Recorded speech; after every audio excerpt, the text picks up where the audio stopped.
councils of government, we must guard against the acquisition of unwarranted influence, whether sought or unsought, by the military-industrial complex.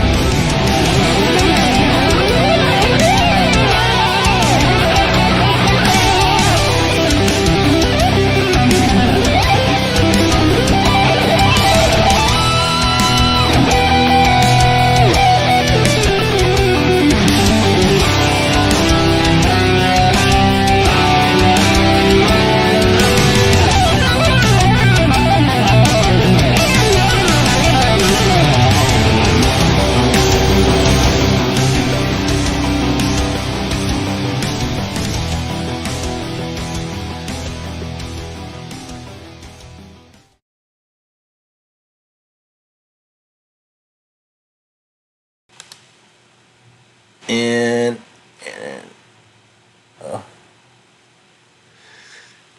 there we go. Or come out of one of Hillary Clinton's big time lawyer's office. And we're live, and Anonymous bites back. Today is March 10th, 2022. We are live. Yeah, we have a lot to talk about, I guess, today. Where is everybody? No.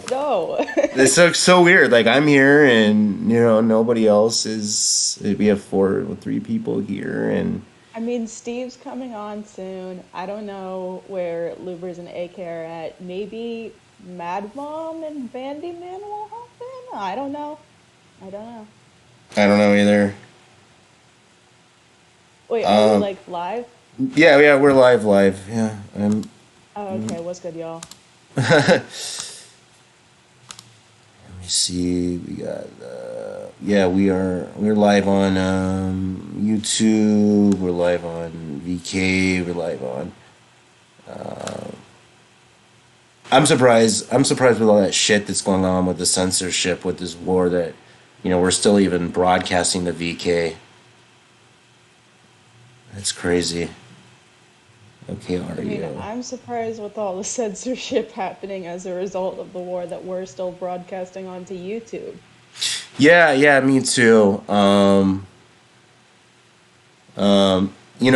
been a lot of, like, I'm not gonna lie, there's been a lot of high level hacks that have been going on since this conflict.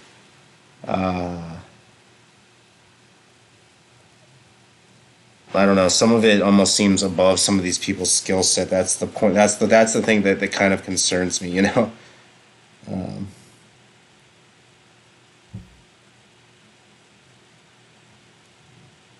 thought there was guests today. Yeah, was there a guest today? Was there? Yeah, I was reading through micro stuff here. Well, maybe we might have had a guest, but that was far and few in between.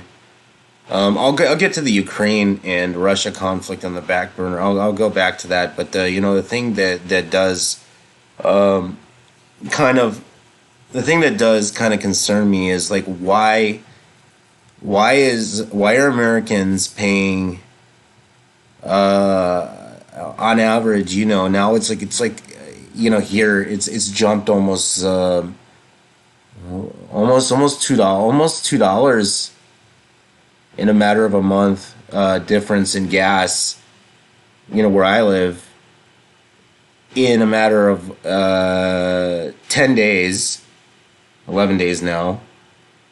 And during this whole Russia Ukraine conflict, we get less than 3% of our gas from Russia. Like, I don't fucking understand that. Like, is it extreme price gouging, or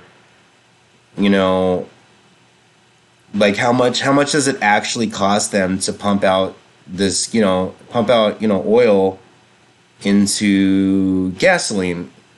And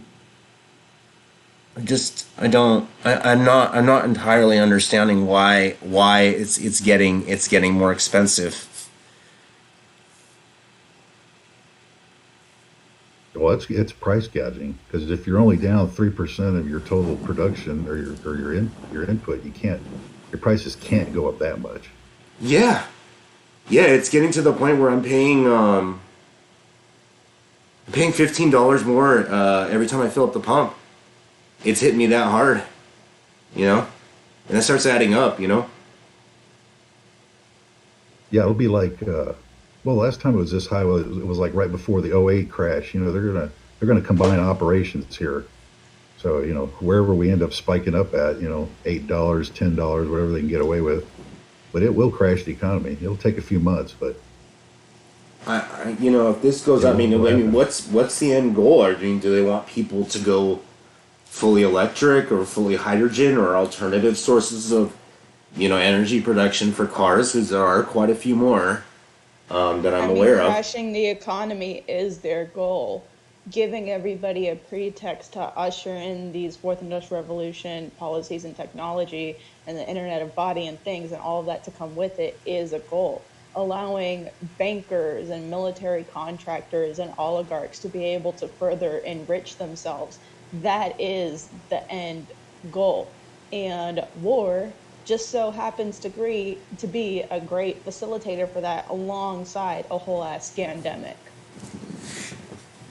Yeah, it's like I mean, that's well said. I mean, it's all part of the same thing. I mean, it's like every one of these is about makes them richer and makes the people poorer. They're designed that way. And plus, they've been telling you what you need. Well, you need to get off fossil fuels for the planet. So you're going to have to get a bicycle, Tyler. I mean, you know, got to give up your car and get a bicycle. You don't commute too far, do you?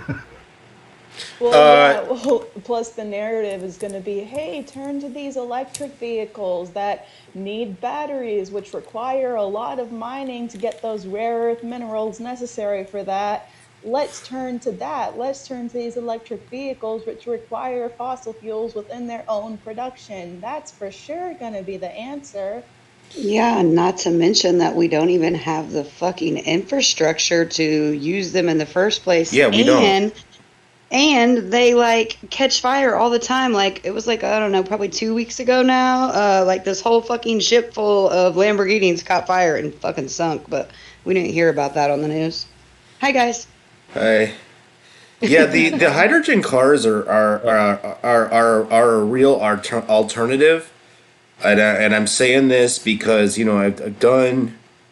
I remember doing the initial research. I remember hearing about PEMs in college. You know, when I was studying chemistry. You know, as a course, and I was just looking through a lot of these weird abstracts and like one of these. Forget what book I was looking in. Something related to my chemistry class, one project, and you know, they're not difficult. I think they broke the land speed record for a hydrogen car in the mid 2000s for like 180 miles per hour. The salt, where they test out in those salt flats, where they test out, you know, how fast you can make a car go, and you know, the technology's there. You know, everybody worries about these things blowing up. They're not going to blow up. They've got the storage tanks to the point where they can withstand almost, you know, anything short of a bullet. So I'm not. Yeah, these whole electric car thing is a little more worse on the environment than it is actually worth. Mad Mom had it right. You know, we don't have the fucking infrastructure. I mean, like this, like in LA, they were telling us to shut off our electricity because there wasn't enough to fucking go around in the summer for some fucking weird reason, and then we had rolling blackouts, brownouts, and then people want to get rid of, they want to get rid of what was it, nuclear power plants, but they have no alternative for other productions for natural resources. Like I'm seeing a lot of problems where, what did this one guy wanted to do? And the Saudis wanted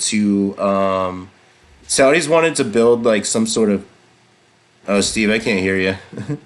If you're talking, I'm not talking. I'm not. That's the dog.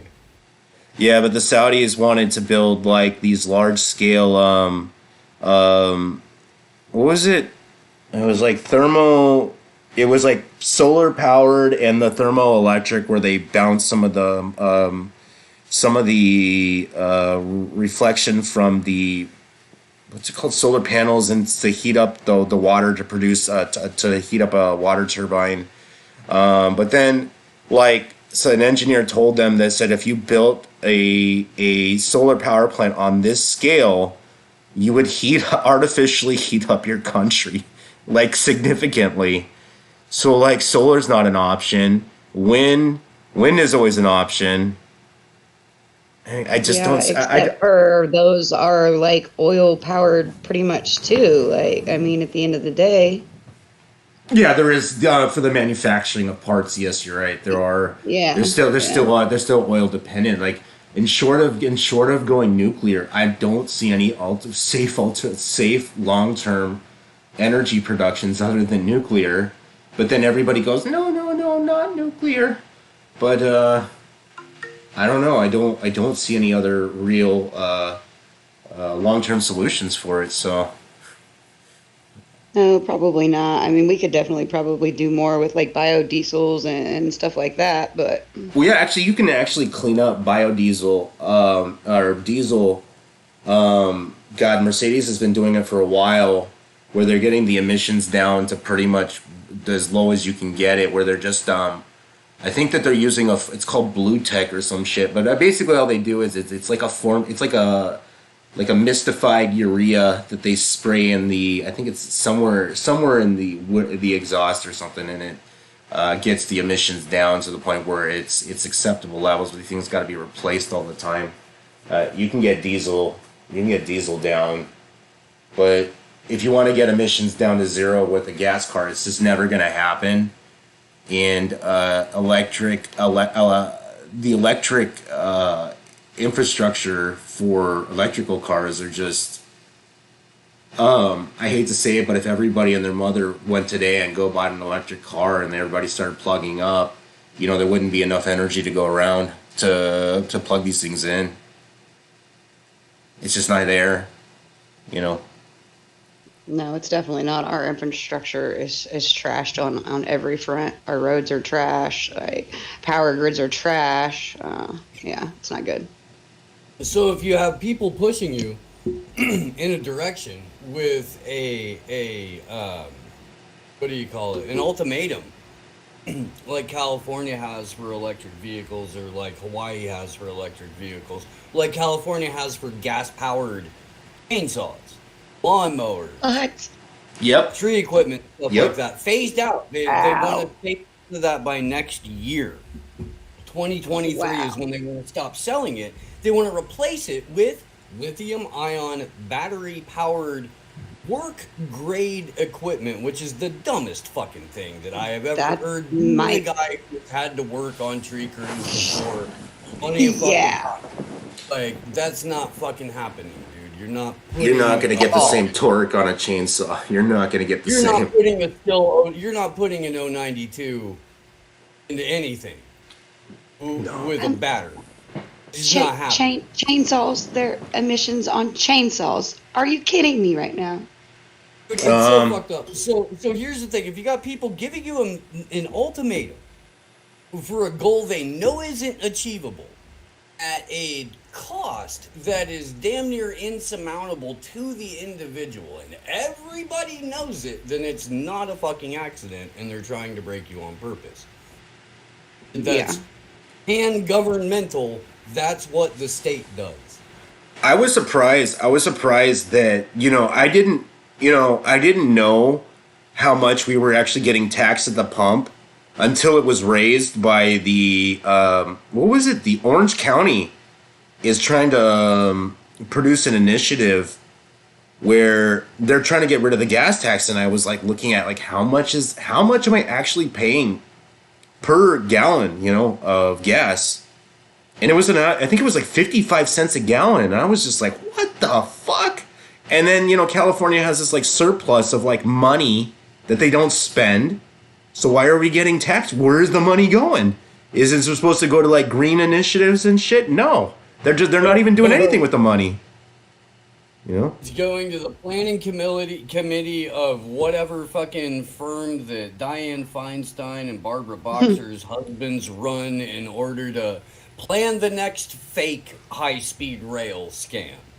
They're drawing up plans right now. That's what. Oh yeah, like the whole Los Hyperloop. Los Angeles to they wanted to make L.A. and a train from a hyperspeed train from L.A. to like San Fernando Valley, and then Yeah, they're they good. ran and then they tried to go like through a mountain pass or something, and then the engineers told them you couldn't do that. Like, why didn't you guys talk to anybody before you spent $1 billion? They wanted to go San Francisco to LA. They wanted it to go up to Portland or Seattle proposed. There were a number of years in a row where every single wildfire just happened to be in the exact direct proposed path. Yeah, of that path. Yeah, I remember Like, that. within over the top of the exact path, and then outward. Yeah, wasn't up, Paradise but one of those? limited to like 7 miles. It was damn near a straight line there for a couple. It was pretty weird. Pretty weird.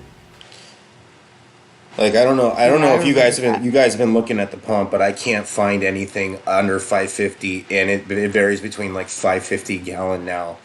Oh, and I've seen up to 550 in Los Angeles. Is Yeah. achievable per Yeah. year. Yeah, but on average, I'm seeing it's six and up. But I have to now look at late at night, you know, and I'll find someplace. But like a lot of the now this is something new that I haven't noticed. You know, that a lot of these gas stations are shutting down. They're stopping the pumps now at 11 o'clock, and I don't know what the I don't know what the fuck that is about. You know, and that's becoming regular now. You know. There's places where you can only spend $74. The pumps close at 11. They're trying to make it look like it's scarce. They're trying to make it look like you can justify. Gotta charge you $6.50 a gallon for this. We can't even keep the gas here to operate at our normal regular hours. Of course they have it, and of course they can. They're ripping you off. This is it's price Nobody gouging. stopped producing oil or gas in the last 3 weeks. Nobody shut anything down. Everybody's still producing the exact same number of barrels of oil, if not more. Facts. Nobody stopped this shit. There is no scarcity. This is bullshit. 100% bullshit. Everybody's getting robbed fucking blind and fucking feeling good about it. Oh, it's okay if we pay a little bit more at the pump because we need to fucking be volunteer NATO. Oh, it's okay if we're fucking our own supply chain and we're fucking our grocery store, we're getting robbed by all these people. That's okay because gosh darn it, we're doing our part. Ain't it great that Hillary Clinton is giving us a personal thank you?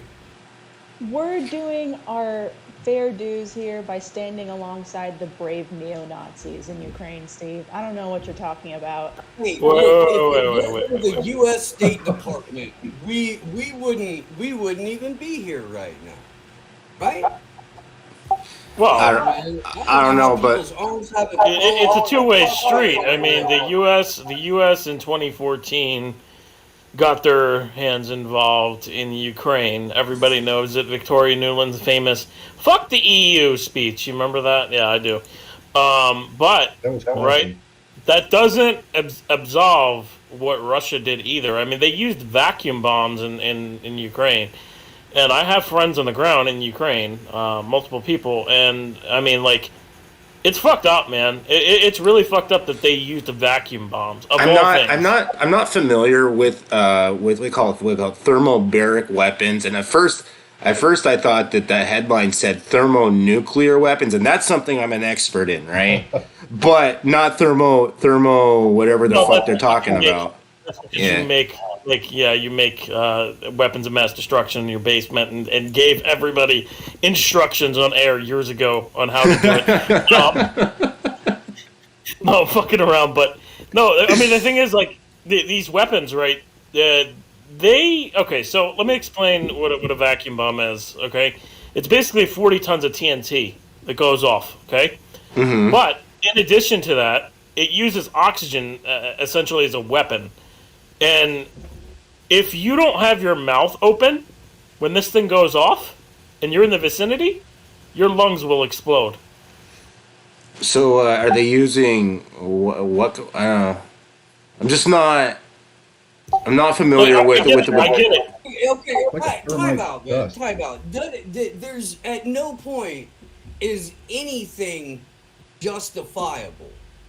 Right. That's a bullshit red herring. That's not the fucking. That's never the point. Never, never, never is for people who are ostensibly anti-war to sit around talking about like which parts of the war are justifiable or which parts are unjustifiable. Yeah. That's bullshit.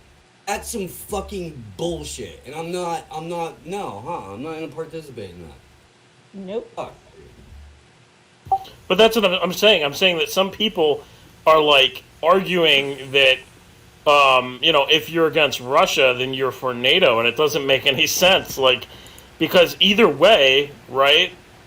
If you pick the side, then you pick the side. If you're getting a personal congratulations and a target list from Hillary fucking Clinton, you've picked a side. Like that's clear. If your arms have gotten bigger the last 3 weeks because of how much water you're carrying for the State Department, NATO, and the CIA, you've picked a side. But here's the thing with that, right? It's not about picking a side. It's about standing with the Ukrainian people. Like, it's the same thing as standing with... Why not stand with the people of Donetsk and Lugansk? Why not stand with the people of Eastern Donbass who have been getting shelled for the past decade now? I mean, we had those people on. We covered that. We did those shows. We did as much. Well, as I we agree. could. I agree with you. I agree. Ukraine needs to give up Donbass and the other one that I can't say, because, like, this has been going on for so fucking long. I mean, it's just... Because people keep carrying the water for the State Department, NATO, and the CIA. People keep doing the bidding of empire because they think they get cool points out of it or some shit. I don't know, man. It perpetuates itself because people find a way to make a buck off of it. You find a way to make a buck off of it, you get other people involved. You get other people involved, then you got yourself some kind of a movement. You know? Well, a lot of countries' boundaries were reorganized by the Brits and probably the Turks too, so that you kept these groups within, other more dominant groups. So there was always this conflict going on. This is a perfect example. You make Ukraine with enough Russians in it, so that there's always these battles going on, instead of just giving them the part that would naturally kind of come to them because they're naturally either Russian or Germanic. But if you design borders that are fucked up, this is what you get. Pakistan, Bangladesh, India, it's all the same. It's designed to be this way. Oh, like the Armenian Azerbaijani conflict as well. Yeah. Yeah. See, like, I see that argument. I understand that argument, and the only thing that I'd say is that, yes, okay, Ukraine did attack Donbass, and I believe they also attacked the L country region. And Crimea. Yeah. Well, they did attack Crimea too. That's well known. But I mean, like, they didn't use fucking vacuum bombs and fucking all this. Again, dude, this is additional. whataboutism, and that's not because at the end of the day, whatever the counter to they dropped a vacuum bomb so we get to is punishes the fuck out of the people in Russia who have nothing to do with this as well. Well, yeah, they're already when the ruble, when the ruble dropped, when the ruble dropped 25% in one day, yeah, dude, the banks increased the interest 25%, so they're making homeowners paid 25%. Goldman Sachs Don't worry. just pulled out. Thanks to the valiant efforts of everybody who helped carry out not NATO's wishes, not the U.S. State Department's wishes, not Russia's wishes or the fucking FSB's wishes, but the International Bank of Settlements wishes. Thanks to everybody who carried that out, by this time next year, Oceania will have always been at war with Eurasia. And this will just be fucking natural. Yeah, this is. I think this will spill into eventually a world war. You will see side conflicts. No. You don't think so? No, come on, dude. World war means nuclear destruction. Nobody wants nuclear destruction. The people who want to remain in power would love to have that doomsday clock tick back just a few seconds. As Or a just means a to few control tenths of people. a second. Oh, we're technically people do under a DEFCON 3 right now, and we've been under a DEFCON 3 since 2 weeks now. Russia's at DEFCON 4. Yeah. Absolutely, because if anybody pushes a button, Russia is gone, and everybody fucking knows that. Did you guys, trying to steer the narrative, but did you guys, I know IANA was talking about Chernobyl, how them losing power is not an issue now, but they're saying, if it keeps on going on like this, because they do use some electrical components to, I wasn't aware of this, to cool what's in there, and I didn't know that. I didn't know they had pumps that were still cooling stuff in there. So it's not like a problem now, but if this goes on for a few more weeks, it will be.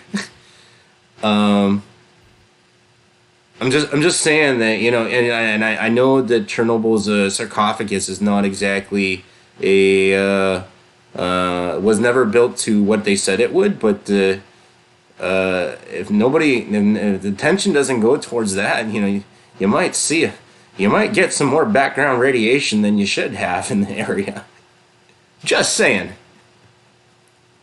No, The absolutely. problem is that these governments. I mean, you actually, well, a number of things here. You got certain Russians and Chinese that think they can win a nuclear war, and stupid America. I think it was like '96 or so. President Clinton signed something where we would not do a first strike.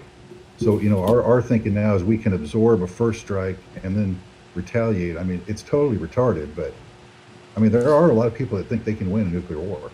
What? No, nobody wins. You're gonna vaporize the. Not only will you. It's not actually the nuclear. That's the thing that most people don't understand. It's not the nuclear blast that kills millions.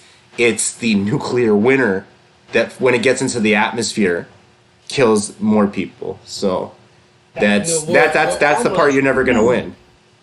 What Almo's talking Wait. are the people who have already, like, the tunnels that are under DC, that go to Northern Virginia, and then go under the mountain in Colorado, where they have Second Congress all set up. Like, that's what he's referring to. He's referring to the ability for really rich fucks and government functionaries who have gotten underground and away from any sort of nuclear, that already have this shit mapped out and stocked up and ready to ride out, so that when it's time to plant and rule again, they can do that. But they have a nice climate controlled underground existence for quite a while. Like, all of this shit has been gamed out in multiple countries. And the reason that most of the people that have bunkers in New Zealand have them in New Zealand is because when the nuclear bombs go off, New Zealand's probably not going to be a high priority target. At least not for a first strike or a second strike, and that's all you fucking get. Well, that was the whole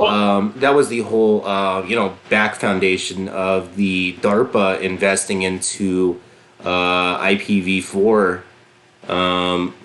Was alternate to electronic communications over cables, because once you start having nuclear radiation falling down on you, it tends to fuck up radio transmissions. So wired transmissions would be the only real solution.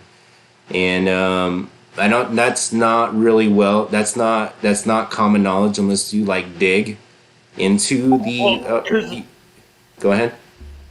I was just going to say, here's the thing that you guys are missing. Russia has, I think it's either 3,000 or 6,000 nukes, right? Mm-hmm. They have the So biggest if arsenal. Russia- They're all way newer, way faster, and way better than anything that we have. If I don't believe that the U.S. has been like when it comes to the dark world, so to speak, of technology in the U.S. military, I believe the U.S. military is probably has some weapons that we have not seen. In addition to the fact that they could literally just send the rods of God on Russia and destroy the whole country. And that's a non-nuclear weapon. But I mean, the fact is that Russia has 3,000, 6,000 nukes, right? If they were to send a nuke, it would not be one nuke; it would be multiple. Yeah, And that's the issue. Why the fuck is anybody even entertaining this shit? Like, why? Because Putin was the one who came out and said it. Yeah. That's why Anonymous went. After what? After again. This shit doesn't exist in a vacuum when it's convenient. And the consistent anti-war position is I'm on the side of all of the people getting fucked. As soon as you pick a side, then you better be willing to accept the consequences of how that side has chosen to act from the moment you picked it going forward. If you're not willing to own up to all of that responsibility, you may want to reassess your position. I mean, but the same thing can be said about Yemen, and I know this is going to be controversial as fuck, but there are guerrilla groups in Yemen that are attacking Saudi Arabia, and that's a fact. I'm on the side of food, not bombs in Oh Yemen. no! That's the side I'm on. Someone's attacking Saudi Arabia. But that's what I'm saying, though. That's these terrorist guerrilla groups that are in Yemen are attacking Saudi Arabia. So then they're bombing the shit out of Saudi Arabia, and they're killing innocent civilians. And they're starving innocent. Okay, yeah, but with the case with Yemen, you're not seeing Ferris wheels in the middle of Vegas light up in the colors of the Yemeni flag. You're not seeing everybody and their mama turn their fucking profile pictures to a Ukrainian flag. I mean, to a Yemeni flag. You're not seeing all the mainstream media coming up, sucking dick for the State Department, all because of a narrative that they've been crafting. You're not seeing script kiddies and old fags trip over their dicks to go work for Hillary Clinton in Yemen. Well, yeah, that's true. But also, when it comes to Ukraine geopolitically is a lot more worth than Yemen. I mean, it's a fact. I mean, it's not something that I want to weigh and say human life is disposable or this human life is worth more than another human's life. It's just the region itself is more geopolitically contested, and that's the reason why you're seeing so many more people back Ukraine than Yemen. Well, no, I don't think many of the people who are putting Ukrainian flags in the bio, I guarantee you a lot of the Americans demanding that we stand in Ukraine couldn't even place Ukraine on a map over a year ago. The fact of the matter is everybody in the media, everybody in Western media in particular, is essentially trying to force people into a psychosis in which they have to support war, in which they have to support NATO and the United States and their mission to keep expanding because, it's for the good of the people. And, 9/11, COVID fits into that because you have these patterns of putting people into a state of fucking psychosis, and it's being brought out again, all at once for this moment. It's because they're brown or they're Arabs. Let's be honest. Yes, that too. Yemen. I mean, That's come on, I'm a white guy Well, and I can see it. I mean, it is what it is. Yemen. Of course, people aren't going to 100%. care. Of course, people are going to care most because what? War? You're saying it Coming on for mainstream. us? You're saying it as a corporate Civilized Europeans? Of course, we have to care. We have to do everything we can to stop that war coming to us Caucasians. I can't even believe it. And it's some of the most disheartening fucking shit ever. Look, it's a little bit different this time with these refugees because these refugees happen to be blonde and But blue-eyed and listen. Like I get your guys' points, right? But here's the thing too, and I think Weta just jumped on, but I get your guys' points, right? But you know, you didn't see Saudi Arabia threaten to nuke the rest of the world as Russia did. Like, Russia literally aggressed this whole situation. They're the ones who invaded Ukraine. Fucking crack. Jesus Christ, dude. They invaded. You didn't see this shit coming last year, dude? You didn't see this shit coming 3 years ago or 5 years ago or 8 years ago when the fucking Maidan coup happened? You didn't see this shit coming when Jake fucking Sullivan and Victoria goddamn Nuland and Jeffrey fucking Pyatt all got brought back into the new administration like they weren't wetting their fucking whips, like they didn't impeach a fucking president over a phone call looking into the shit they got into 8 years ago? Are you fucking out of your mind, dude? Stop pretending. I'm not pretending. I'm not pretending. The thing is, Russia aggressed this whole situation. They did not have to. They did not have to invade the Ukraine the way they did. If they wanted to invade Donbass or Luhansk or whatever the fuck it's called, right, they could have done that. They didn't have to continue going further into the country.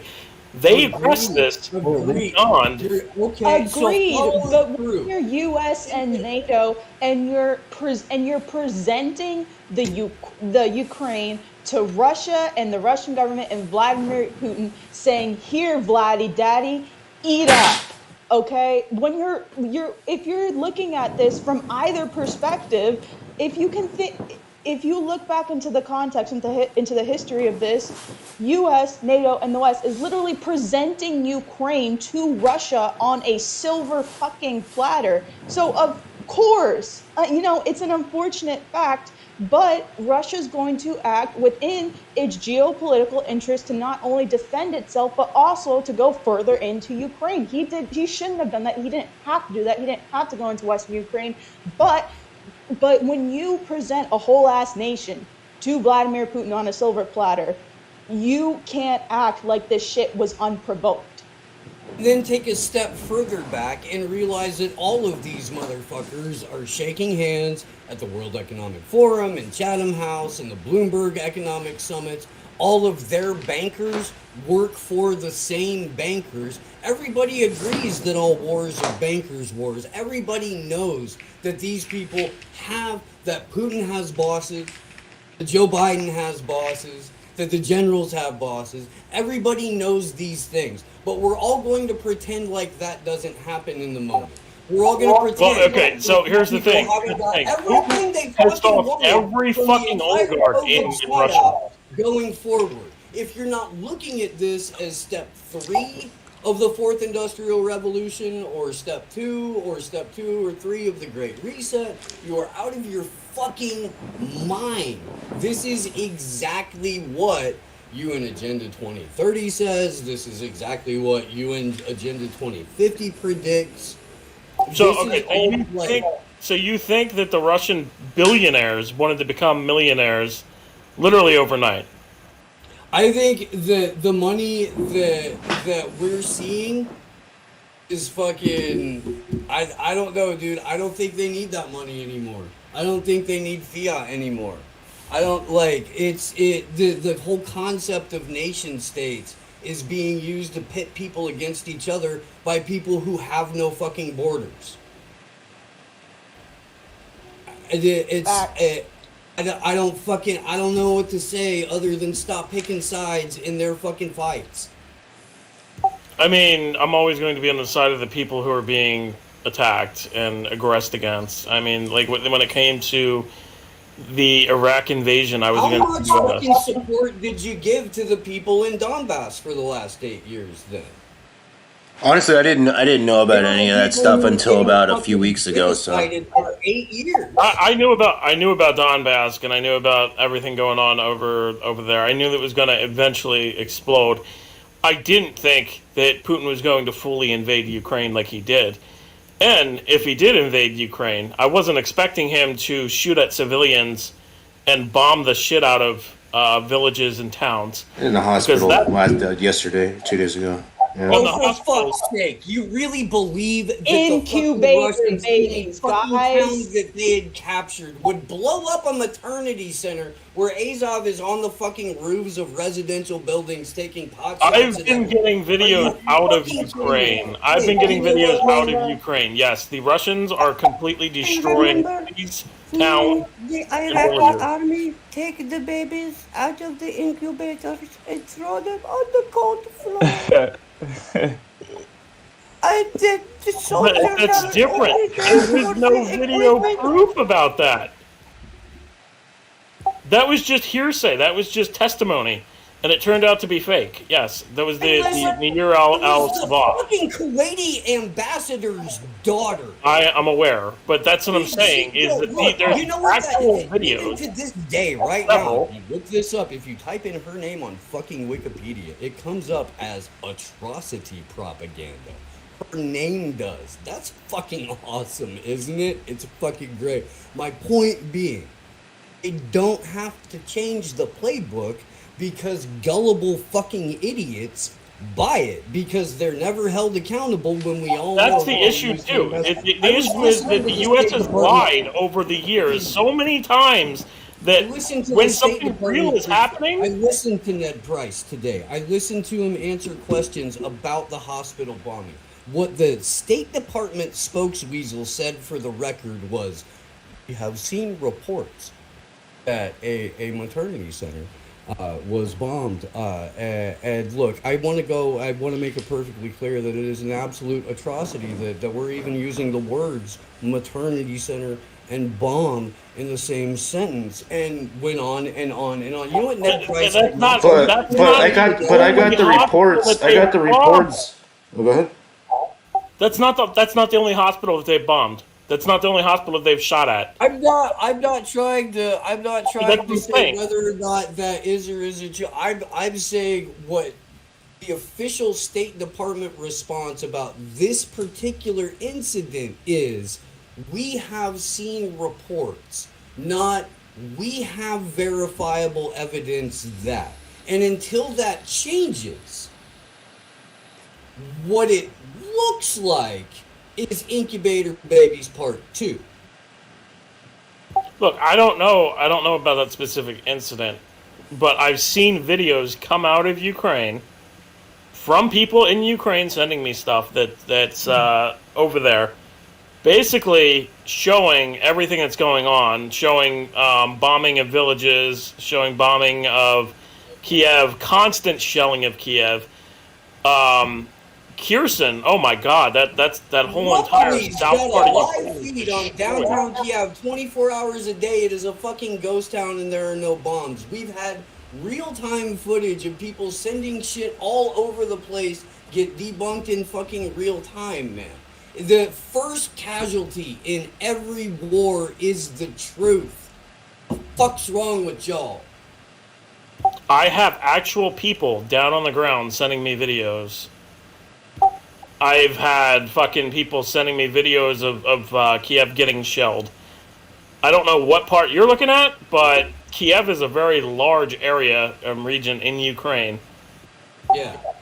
Look, they've pushed back the Russians in some parts, and in other parts they've been able to take control, and they're heading for the capital. That's their goal. But No, the south fucking part of goals are Ukraine the is goals that absolutely were stated. destroyed. It looks like Syria. The goals are the goals that were stated.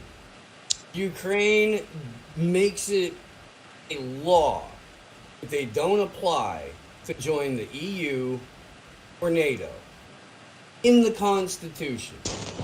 Crimea, of course, recognized. Donetsk, Luhansk, recognized. That's it. That's it. That's all. And fucking those demands have been on the table since day one. What happened was a deliberate global financial collapse, or at least triggering one, and everybody fucking went along with it. No, I didn't. I'm not fucking willing to pay fucking $7 a gallon, dude. Sorry. It's for Empire. Come on. I'm not. It's for Empire. I'm not, and I do know how the energy sector, what they call it, energy sector, same thing. It's this is artificial price hiking, and Oh shit. yeah, I mean, yes, dude. I'm not willing to pay. I'm not willing to pay an extra $2.50 a gallon or a liter, wherever the fuck you live, because of some war that doesn't affect our global supply, and. Yeah, I mean, people should just take back and just be like, you know what? I don't feel like fucking paying this much. I'm just gonna pay you like $30, and like at the pumps, people need to like. I don't really know what it will take, really, for people to take back that power. But I'm not sure if you can. But like, I mean, people. It's only. I mean, it happened. People. I think the energy crisis in the '70s was pretty bad. We're at the exact same inflation that we were in 1981. Yeah. Probably a little bit worse, to be honest, and it's going to get worse. And we're not exactly seeing wages go up like they said that they were. There are certain jobs. They can't go up. Yeah, I'll tell you why they can't go up. I'll tell you why they The can't. hours went up, but the Double the hours. rate of fucking wages going up.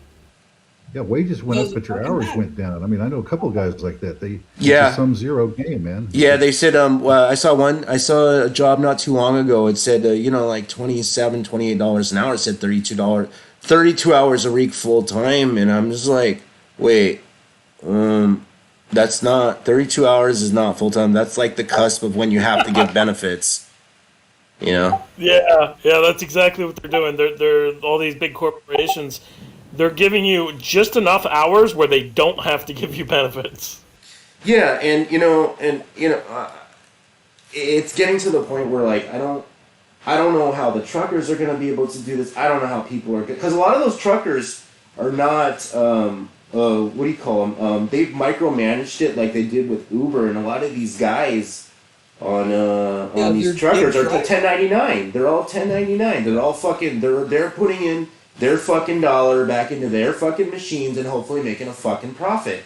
But if diesel is expensive as normal gasoline, how are these guys supposed to even fucking move anything anymore? It's on the sidelines we've let the regulators just go to the wayside, and everybody just turn a blind eye to the people that are doing the fucking hard work in any country, Well, yeah, that's another factor of what's happening on the supply chain. So you have multiple factors happening on the supply chain. You have the wheat crisis going on, where wheat is becoming less plentiful. You have the avian flu that's going on, which is making eggs and chicken and turkey go up in price.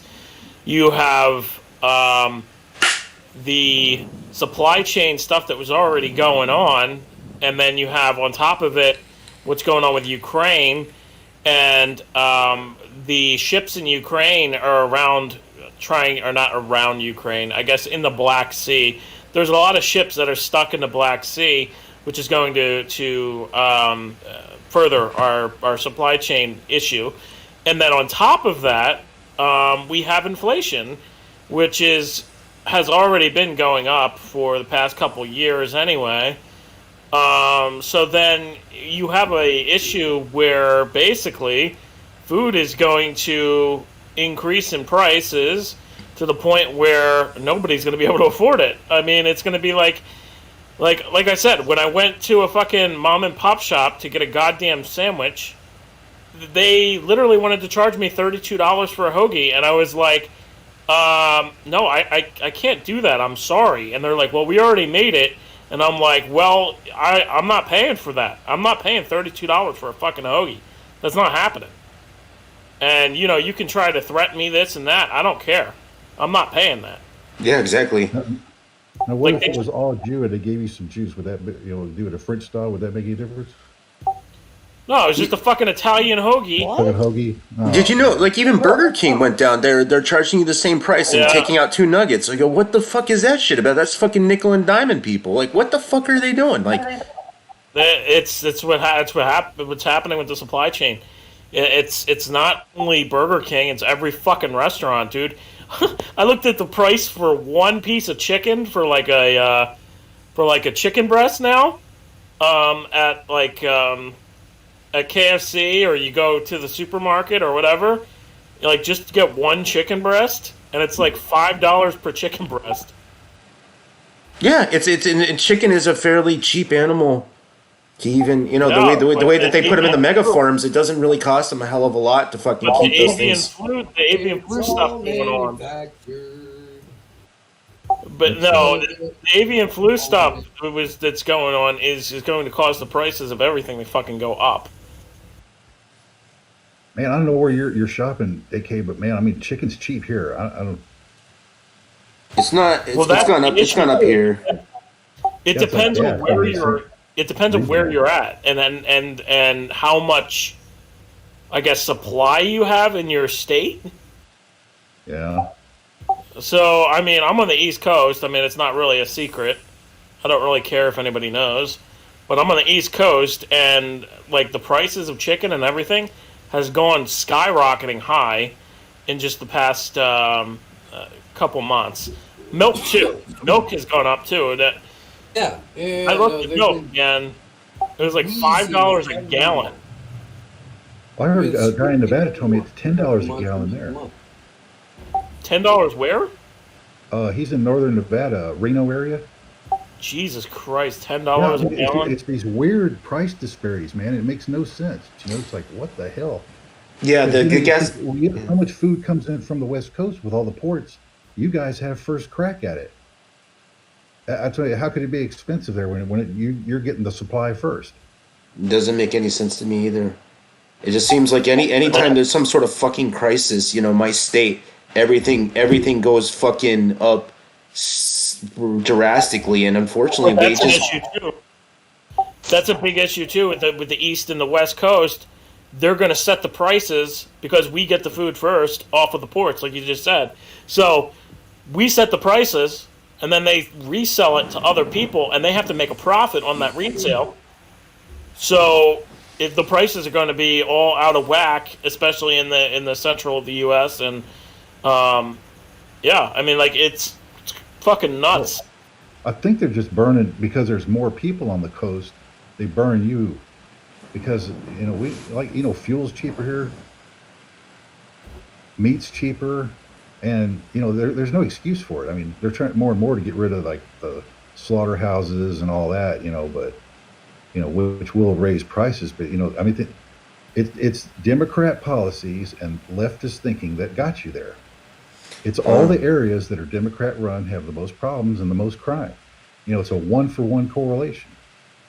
Oh, I just never signed up for paying, at the grocery store. I never paid. I mean, this shit was going on before the war, but now it's just a fucking excuse for a fucking slaughterhouse for the fucking normal people to fucking, normal people to be poorer. Like, this is ridiculous. I mean, okay, so when it comes to the food supply too, I mean, the prices of things were already going up anyway. So with inflation, and Janet Yellen just said, "Oh, I quote: Inflation might last another year." Hold on. I want to directly find that. So she said they were going to raise setting- rates 4 times too. she said impacts on food prices may last another year of 12 months of inflation. Numbers remain very uncomfortably high. Yeah, really? Yeah, I know, right? Balance, too. Eat the bugs. Well, I mean, like they're gonna even that what is it? That shit that they just legalized in Singapore, the fucking lab grown meat, that's not even an alternative solution. You know how much that fucking shit's like $100 a fucking $100 a pound or some shit like that. Just like that's what they're charging. And I'm like, there's no real viable solution unless you want to eat fucking bean paste or some shit as like an alternative solution for fucking protein. Where are we live so I can actually tweet this out? I don't know.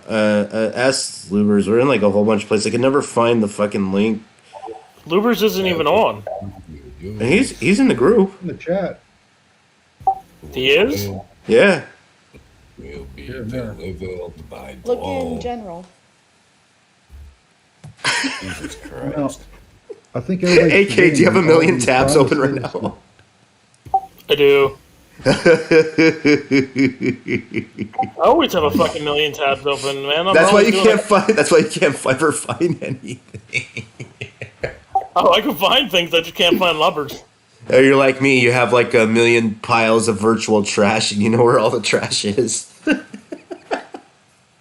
Well, I mean, like, doing all this fucking research and everything else, working in the crypto industry, working on fucking other things now. I mean, like, I'm just busy as fuck. And I have so many tabs open. But, yeah, I mean, okay, I just found the link, so we're good. Yeah, if this inflation goes on for another year, we will see a depression. Like this will be like the 30s. Oh, it's already heading that way, yeah. Really? We Yeah. might. Don't you live like in LA where there's a billion people Yeah. taking shit on the street? Yeah, there's already we have they don't even know how many homeless people are in the streets, and they think it's like 60,000. Right. I said nah, it's higher than that. I can't even go down any fucking It's street. more. I can't even go down any fucking street without seeing some guy who's homeless, and a lot of them are, they're all mental. A lot of them are mental health. They're not just drugs. Like I saw this one guy. He was over by that expensive gas station. He was like, I thought he was all normal. I thought he was on Bluetooth. Looked like a normal guy. And nope, he's talking to himself. And then again, I got to look on the other side. He's all grungy looking, but.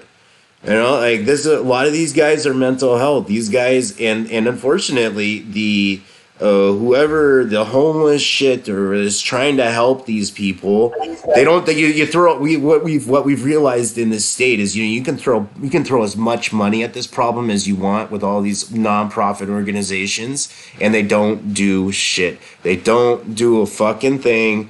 Like they get them off of these fucking places. Yeah. You get some schizophrenic in a fucking house. Okay, now, did you do a follow-up next week to see if he was taking his medications? No. Okay, then you aren't helping anybody, what first really needs to be addressed is, not only this housing for these homeless people, right, is the first priority should actually be their mental health. A lot of them, they don't even know what they're doing. Like, I don't, I see them at 6 or 7 o'clock drinking a fucking 40, which is probably, not contributing to the voices in their head and probably making them somewhat silent, but they're also like full blown visual and auditory hallucinations.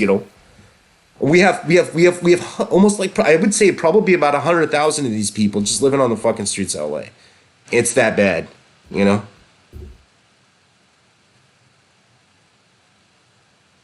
gonna have to learn how to code, Tyler.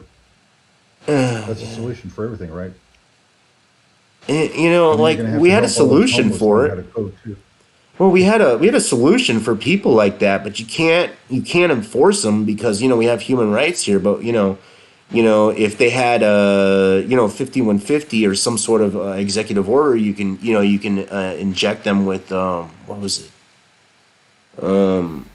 If they have threats of themselves or others, it's that fucking medication that you would give to the people that don't want to take their meds. It's like a Abilify, a Riprazole. Yeah, the 2-month injections. Maybe they need to start doing that, or I don't know. I have no idea. I have no idea what the solution is, but these people don't belong on the streets. And honestly, they need real medical help. Look, as things get worse, right? Those people that are on the streets are not going to live any longer. They're going to die. That's just the nature of reality of what they're forcing on people. I mean, with the rising of prices, they can't get back on their feet.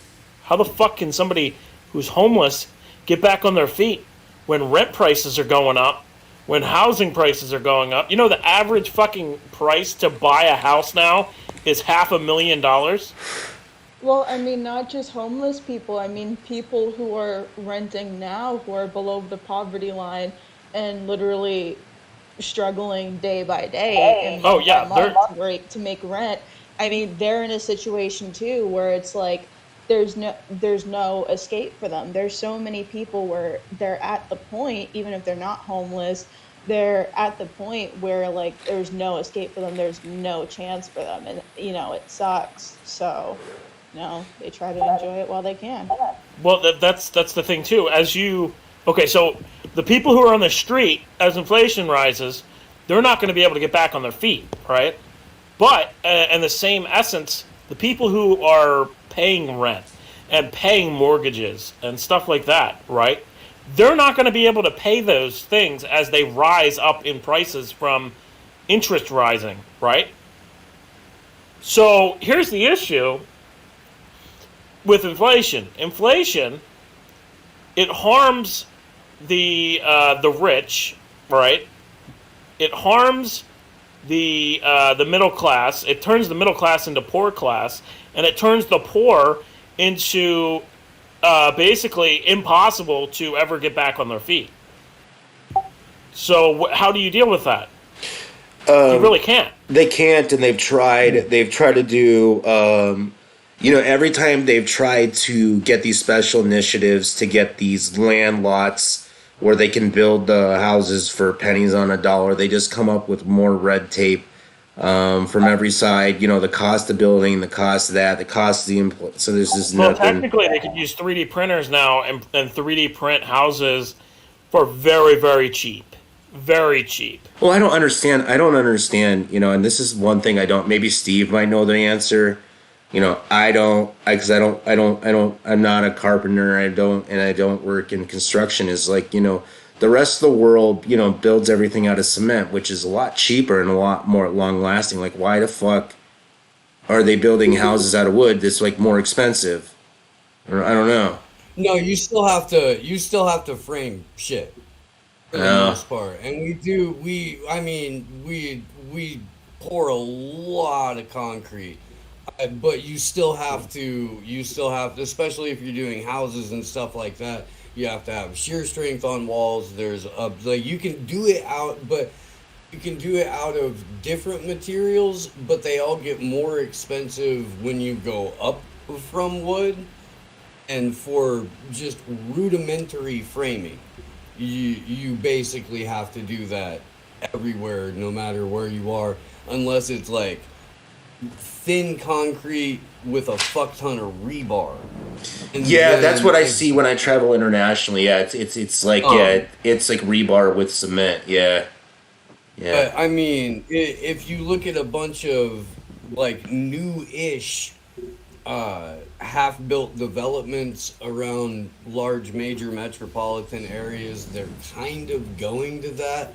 Plus, there's all these office buildings that you'll find probably retrofit little like individual human units already inside a major city way easier than building out is going to become in the future. Well, look, it's a free country. They've made their choice, so just forget about them. That's where I'm at. Don't worry about them anymore. It's a simple solution. Quit trying to change them because they've made their choice, and just tell them, you're on your own. I mean, for the most part, that happens. But I mean, you also you're also taking away the choice of the individual to say, I want to help this person. You're always gonna have that too. Oh yeah, if they wanted. Sure. Unless you wanted to legislate, Yeah, but don't be a socialist and tell everybody else they have to pay for it. That's what I don't want.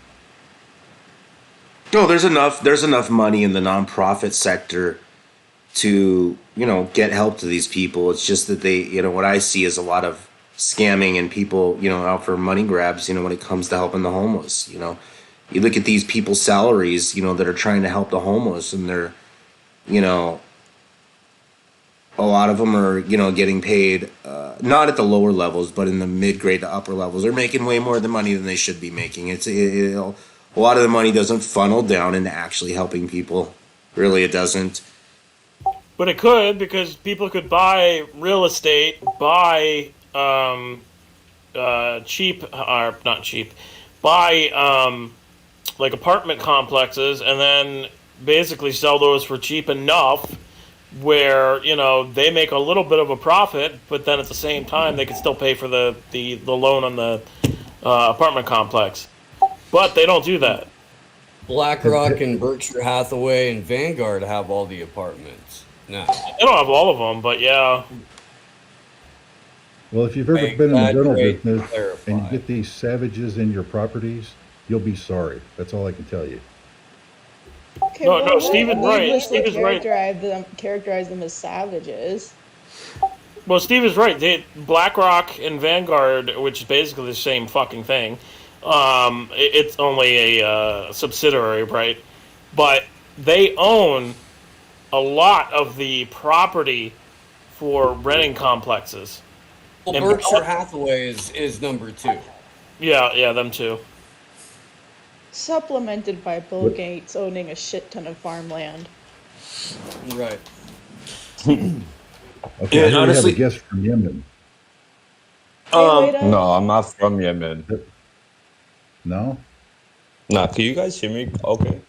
Yes. Yeah, I Yeah, can no. hear you. Yeah, we hear you, bro. All right, perfect. So I wanted to, AK, I love you, but I wanted to address the geopolitical point that you made. And you're aware of the Saudi Aramco facility, which deals 80% of the world's oil. So I don't think there's more of a geopolitical, more important region than the Arabian Peninsula. And I think the United States has made that clear with their presence there for the last 20 years.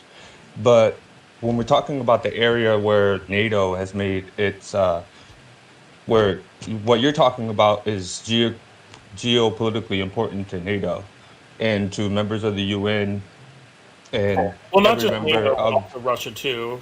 Like, it's just like a conflict. No, because Russia doesn't care about Ukraine unless Ukraine joins NATO. Exactly. Russia's left Ukraine alone since they've been an independent nation. And then if we want to talk about, and just for the record, 277,000 people have died in Yemen. And that's not including the people who have died from malnutrition. We're talking about numbers surpassing 500,000 when it's malnutrition. We're talking about more than half the population, a population of 36 million people, 22 million of them are food insecure. So you mentioned something about them doing attacks into into Saudi Arabia. Yemen, the Houthis have launched one unmanned drone that hit the Aramco facility, and nobody died. There's no accounts of any Yemeni mujahideen or anything like that killing any Saudi Arabian in Saudi Arabia. It's a false lie that they make up to try and say that Saudi Arabia is protecting their borders when they're waging this war, siege warfare in Yemen. And we're talking about a blockade that's going on, that's blocking this country from having food, oil, and everything else. Literally, oil and food is being diverted to Saudi Arabia. And another thing that makes it geopolitically important is the Strait of Hormuz, which is right there, and the Bab al-Mandab Strait. Those are two strategically important straits. The Bab al-Mandab Strait is on the Horn of Africa, which, Eritrea and Somalia are right across the little bay there from Yemen. And real quick, wait, it's also worth noting that we're heavily involved in North Africa via the conflict in Ethiopia between the Ethiopian government and the Tigrayan People's Liberation Front.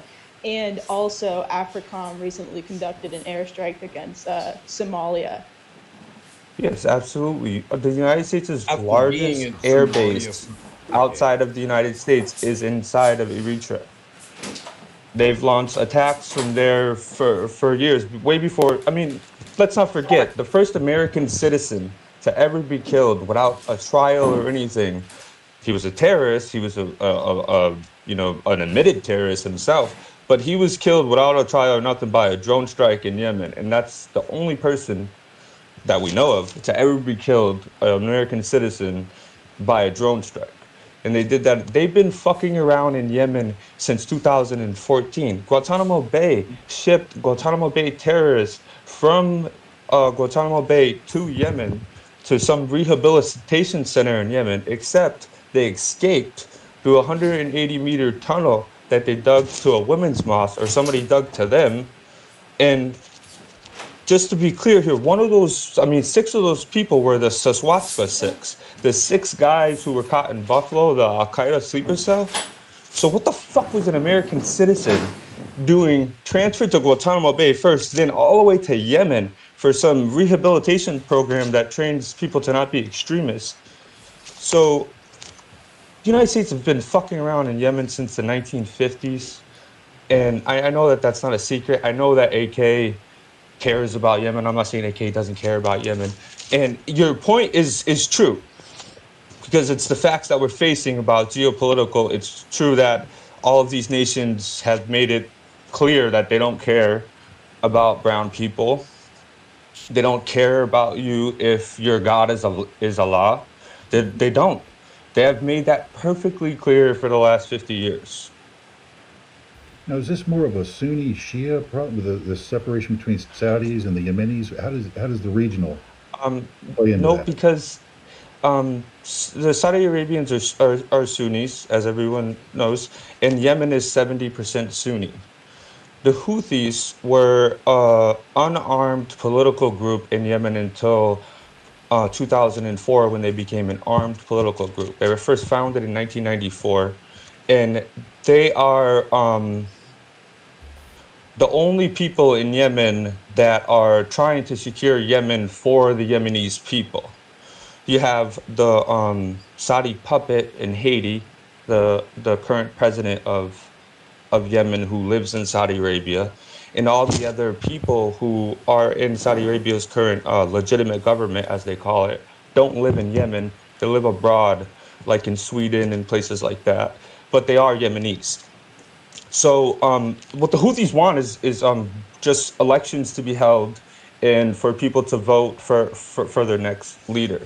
It's not a mystery. Now, the United States uses the excuse of Al-Qaeda and ISIS being in Yemen, but there's plenty of evidence to prove.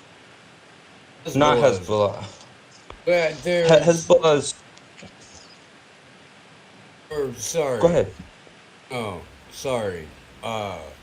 It's either Hamas or Hezbollah. That there are accusations of smuggling weapons and shit like that. It's not. Yes. What I understand, reality. It's an accusation. Yes, the accusation is that the Houthis are an Iranian proxy. That has been right. That's everyone's talk. Yes, and the drone that hit the Saudi Aramco facility was Iranian drone.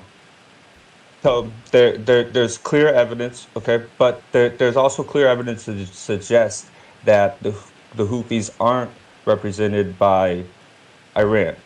Now you have a group like Hezbollah, which we know is represented by Iran, to make that point public, and they practice strict 12 Imam Islam, and the Houthis practice 5 Imam Islam.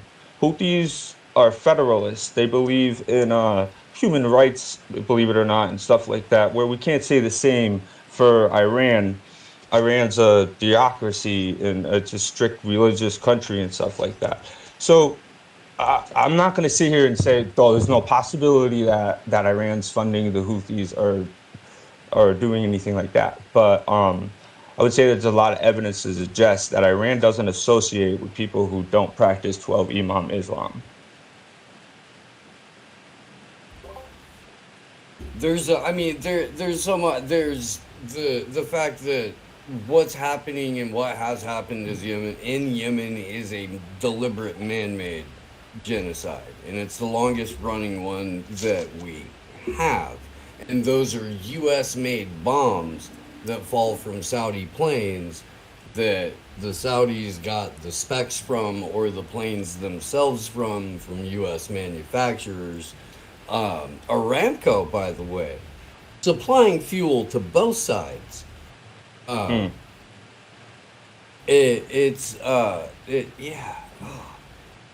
To think You have to think about it too. There's people in Yemen right now because of the blockade who can't get fuel at all. The same And you day, talk the same day that the UN was deciding whether or not to kick Russia out of the Security Council, they blocked arms and fuel shipments to Yemen, to the Houthis. yeah, The same day, yeah. they're like, "We need to do something about human rights." Go ahead and shut this. Yeah, and one of the problems with getting aid into Yemen is one of Yemen's most developed ports is the Hodeidah port, and it's all the way up the Bab el-Mandeb Strait. It's actually it's closer to Saudi Arabia's border than it is to like the coast of Yemen, if you get what I'm saying. Near the Gulf there is what I'm trying to say. And so it makes it hard for the Houthis, even if they wanted to get that. And the Houthis themselves, the people that I've talked to on the ground in Yemen, are saying that the ships, when they're coming in with humanitarian aid, are being captured by United States ships. The United States warships are capturing the aid and diverting it to Yemen. And I can't confirm these, but I can only believe what they're saying. And I don't understand why they would have any reason to lie. And I have sources in Yemen that I have had for over 5 years, and thank God that they're still safe and they're fine. And you know, some of the stories that they tell me is stuff that we can verify here in the United States. You know, people always say they say the United States is funding Al Qaeda. You hear people like Jimmy Dore and stuff like that say that. Well, I have people in Yemen telling me that they've seen United States helicopters dropping aid to Al Qaeda fighters in Western Yemen. So it's really solidifying, I guess, myths that people say, oh, that's fake news. You know, you don't believe that. But if you have somebody saying that who really doesn't get Western media and can't like really be propagandized like that, you get what I'm saying?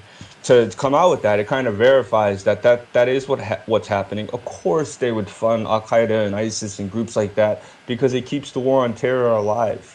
Without that, they would have no reason to occupy Syria. They would have had no reason to occupy Afghanistan for 20 years. It's just They'd have no what's reason going to on. go into Africa. I mean, one of the reasons why why special ops increased in Africa in the past couple of years or so is because of this quote unquote threat of terrorism that in no way, shape, or form has to do with the United States. Wink, wink. But yeah, it's used to manufacture consent for a lot of covert operations in Africa as well as training exercises of those terrorists they're claiming to fight. Well, here's the other issue. It was some of those groups they don't have control of. Some of them they do. So some of them they have control of. Yeah. And also to be clear is that the Houthis don't want Al Qaeda in their country. The Houthis fought Al Qaeda to gain territories back from Al Qaeda. So the excuse by Western media or the Western world, if you will, saying that we're there fighting Al Qaeda and ISIS, well, the Yemenis are too. So stop bombing them. The excuse to bomb this country, 67% of the airstrikes are deliberately targeting civilians. We are giving them the technology so they can hit what the fuck they're supposed to hit instead of hitting civilians. So they're choosing to put in their sights civilians and pull the trigger. There's a different thing going on here where it's not a war, it's a genocide. They're trying to break that country because they want to take Yemen over because Saudi Arabia has no access to the sea. Oman and Yemen cap Saudi Arabia. They cap Saudi Arabia. So if And Saudi Arabia planned to build a 590-mile canal through Yemen before this war started. The Yemen government rejected this canal being built, and I'm not saying it's the cause of the war, but it's pretty precarious that it played out that way. So it's obvious that Saudi Arabia wants access to Yemen's ports, because Yemen's ports have been used for thousands of years. And that's another thing about the Houthis is Houthis practice Zaidi Islam. Zaidi Islam has been unique to Yemen for thousands of years. The Zaydis ruled over Yemen from 950 AD to 1964, just to put it in perspective. So they are the Yemenis. The Yemenis Arabic is different from any other Arabic out there.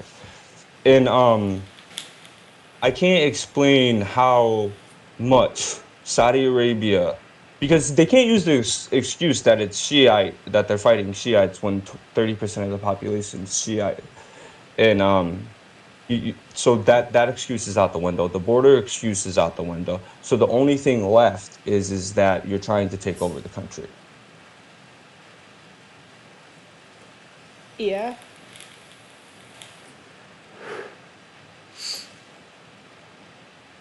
So to me, it But sounds like also, there is a religious element to this. That's like the crux of the problem. I mean, we're magnifying it with our global wants and needs, but it sounds like we're magnifying some existing underlying problem or some conflict 100%. that existing.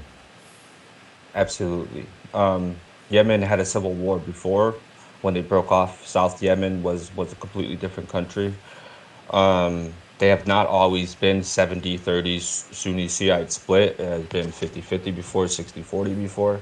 So there's plenty of religious separation in that country. And when you're talking about the Middle East, ideology is everything. Of course, that's going to be a part of it. But I wanted to also talk about the Donbass region that you guys are talking about.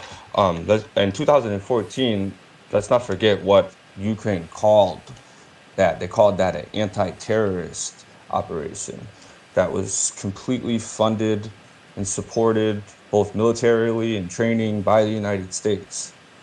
So of course we would use the normal anti-terrorist thing to bomb and shell the Donbass region for 8 years, killing over 14,000 civilians. And so I'm sorry if I'm not sad for what's going on in Ukraine right now, because the Ukraine bombed their own people for 8 years. But I'm supposed to think that like Zelensky's some hero or something like that. Thank you. Not to mention that they are the only country in the world that allows a Nazi battalion in their ranks. Every other, now I'm not saying they're the only country in the world with Nazis. I mean, with Nazis in their military, but they're the only one who openly allow it and accept it to happen because it's their C-14 group that they've been breeding since they were young kids. And these dudes openly take the SS thing and flip it on its side, and that's their insignia. So they're not hiding what they are. And human rights violations out the yin-yang. They burned swastikas on people and beat the shit out of people just for the fuck of it. Not because they were Jewish or because they were Russian, just because they thought that they were. Yeah, well, I mean, not to mention there's that video that the account from the Ukrainian National Guard put out itself, showing the Azov fighters greasing their bullets with pork fat before going off to fight the Chechens. So, like, it's very much endorsed. Wasn't the Azov battalion founded by a rabbi who went like rogue and rabbi something? I don't know. Yeah, I don't know if he was, then that's one sadistic rabbi. Igor Kolomoisky is the guy who made Zelensky a thing. He's he does hold an Israeli passport and a Swiss passport and a Ukrainian passport, and it's kind of funny. Dude's got balls. At least reported verified true. Not supposed to have 2 passports in Ukraine, and when he was pressed on it, he said, "It's okay, I have 3." Yeah, but I heard that he was actually some sort of like rabbi or some shit, and he had like a. He very well could be. He could be a Kabbalist fucking mystic. He could be ritualistically shaved by a Zoroastrian every Thursday. I don't fucking know. What I do know is that he's responsible for getting rid of 4 other media outlets in Ukraine. He's responsible for making not just Azov, but Right Front and C-14 a thing. C-14 goes around and conducts pogroms on Romani villages and all kinds of fun shit. Yep. His particular religion would be a cover at that point. Yeah, Zelensky's religion. Same thing with I got a Zelensky. great video. I have a great video of Zelensky in 2014 when he was still a comic. And he's doing like a roast, doing a bit, and he refers to Ukraine's leading billionaires, Uncle Igor, Aunt whatever.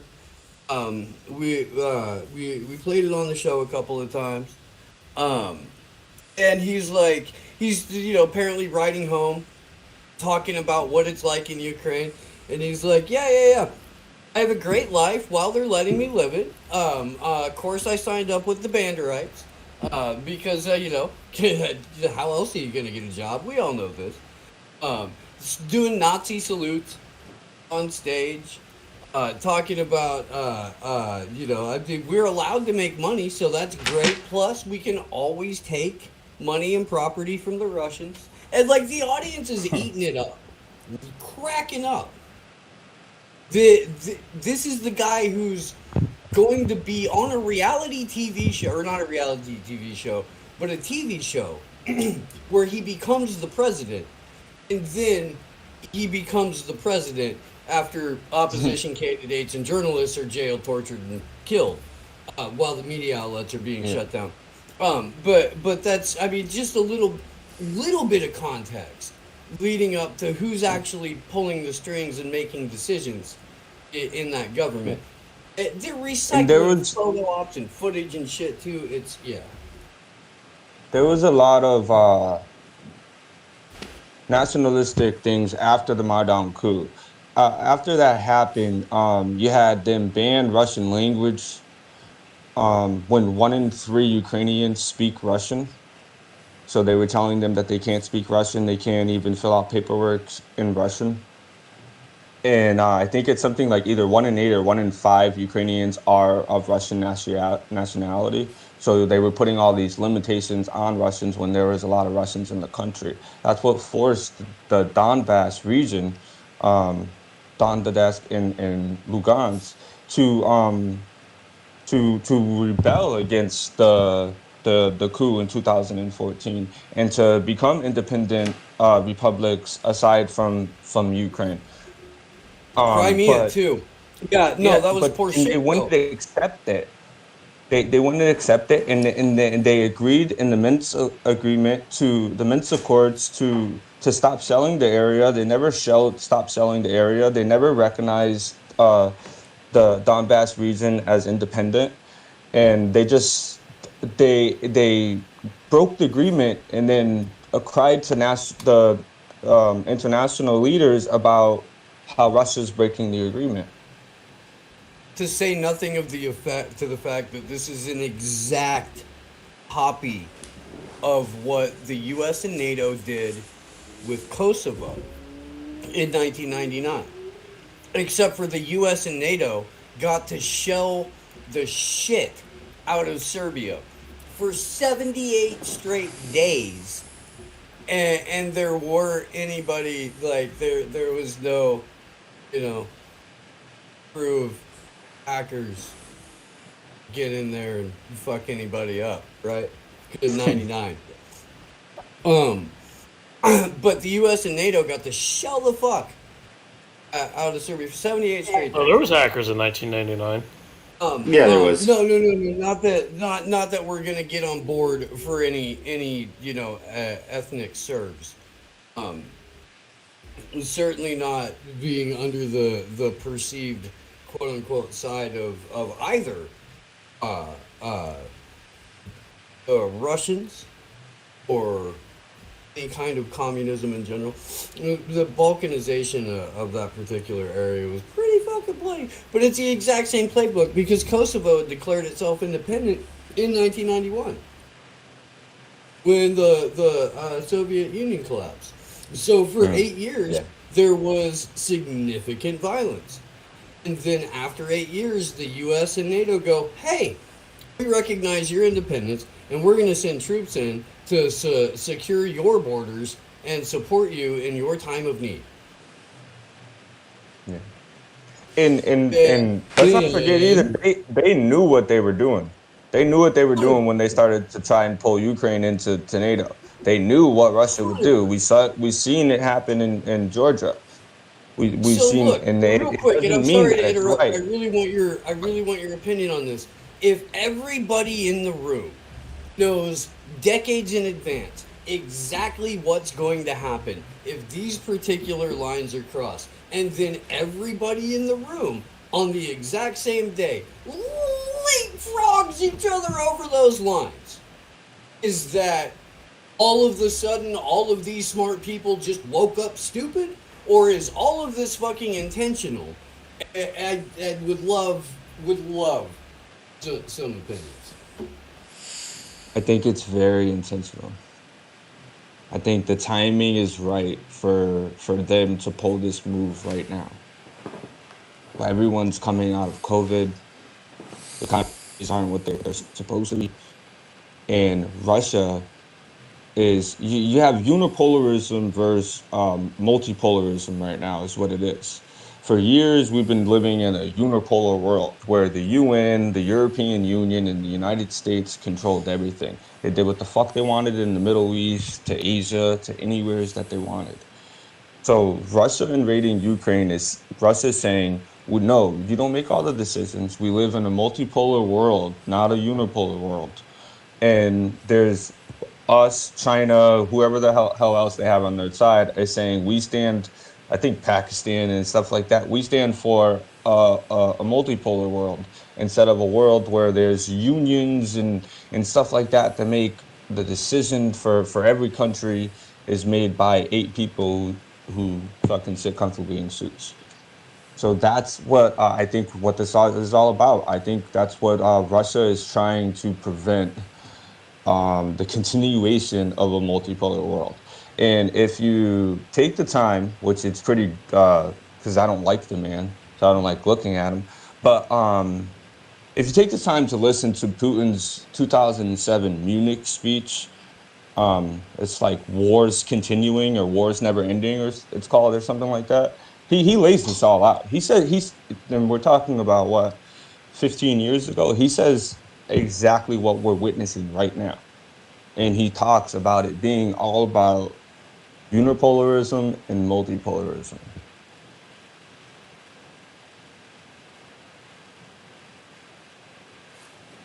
But no matter the government, right? Whether it's the U.S. or Russia, the government is the problem. It's not the people. Yeah. It's not the people, right? It's not the people of Russia. They don't deserve to be punished from this. A lot of the people of Russia are against war, but if they express that, they now face 15 to 20 years in prison. Yes. For protesting. Yeah. Like, what? Yeah, there is no ground roots anything for any of these wars. I mean, the people don't want it. It's government induced, or we got corporate, or our foreign policy. None of it comes from the people at the grassroots level that I've seen in a long time. I mean, it's. So it doesn't matter whether, it doesn't matter whether you're supporting Russia or you're supporting NATO. I mean, you're supporting the same basic structure there. I mean, for me, I support the Ukrainian people against their fight against Russia because of, I mean, like literally what Russia has done in the past couple of weeks. I mean, it's under. 100%. 100%, man. There's Ukrainians who are gonna stand there and fight and die for their country, no matter what, because they believe that they're Ukrainians and not Russians. That's gonna happen. That's gonna happen. I don't think Russia's goal is to overtake Ukraine. I don't think that that's what they're trying to do. But I didn't think until that then, until the last past couple of weeks. Until the last past couple of weeks, I didn't think that was Putin's goal. When he started dropping the vacuum bombs, that's when I was like, okay, well, this is a whole nother situation, whole completely different. Personally, I believe, when I'm talking about the vacuum bomb, I believe vacuum bombs are used to hit underground structures. So when they hit whatever they hit with a vacuum bomb, I'm not clear what they hit with a vacuum bomb, but it's to hit whatever's under. Oh no, see, nah. Villages That's and not what you're supposed to. And I heard you guys earlier. We're talking about nukes and everything. Saudi Arabia did use a neutron bomb in Yemen. They have used a mini nuke in Yemen. Oh, tactical already, nukes, yeah. but nobody talked about it. Yeah, I didn't hear anything from IANA either. You know, and I didn't. I usually monitor the International Nuclear, what do you call it, Association. I didn't even hear about any of that. Nope. No. No, and there's pictures of it. There, I guess you can see clear. I don't know anything about it, but I guess you can see clearly by just the way the picture looks of what kind of bomb it is, and because of its mushroom cloud or whatever. So, or it could have hit something and just made it look like that. But, anyways, we can't confirm shit coming out of out of Yemen. No, that's a problem. It's just like any other situation. So that's why I tried to talk to people on the ground. I haven't met anybody who supports Saudi Arabia's side in this, aside from Saudi Arabian trolls on Twitter. That's about it. Because Yemen, people don't really know this, but Yemen's exports of oil are untapped. So Yemen's never developed to the full potential its oil thing, and people can't forget that Saudi Arabia's oil fields don't end at Yemen's border. Of course, they continue on into Yemen. Yemen has a lot of oil, and part of this war, people theorize that is because Saudi Arabia has promised oil derivatives to people for the next 30 years, but Saudi Arabia is running out of oil. And they need to supplement that oil, or they're going to be the next people being invaded by all the countries that they owe money to. Yeah, I've heard about that. The Saudis are trying to invest in like solar and tech, and they were told that if they built the solar farms that they were thinking about, they would artificially heat their country by like 10 degrees Fahrenheit. You can't. That's not a solution. So, I don't. They have no like. Other than that, I don't even know what kind of natural resources they even have. So, they gotta figure something out. They grow a lot of wheat there. Well, nuclear. I mean, it's scary as fuck, but that's the solution to the energy crisis. I mean, everyone that hits on Iran, but there's zero evidence that Iran's nuclear program was ever enriched to the point where it could become a nuclear weapon. Yeah, you need a lot. You need a lot of uranium to get it to what the point that you want to start making nuclear bombs. I don't think they have enough either. It's the famous thing of Netanyahu at the UN with the little bomb thing, saying that they were ready to make the bomb and everything. It's been strictly for energy. And Iran's one of the most developed nations in the Middle East when it comes to energy.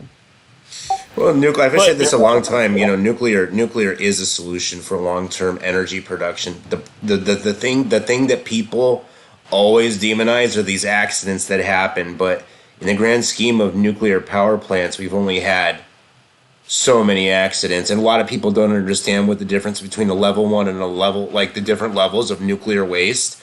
And like 98% of nuclear waste is not nuclear material, and the nuclear material that is waste usually gets recycled and into research labs and other things to try or science and research and development. But the thing is that most of the stuff that gets into what we call nuclear waste are like mops, pans, tools that are used for stuff that has to be buried. But at the same time, like when you start looking at like long-term energy solutions, nuclear is the only one that's feasible, and honestly, it's cheaper in the long run.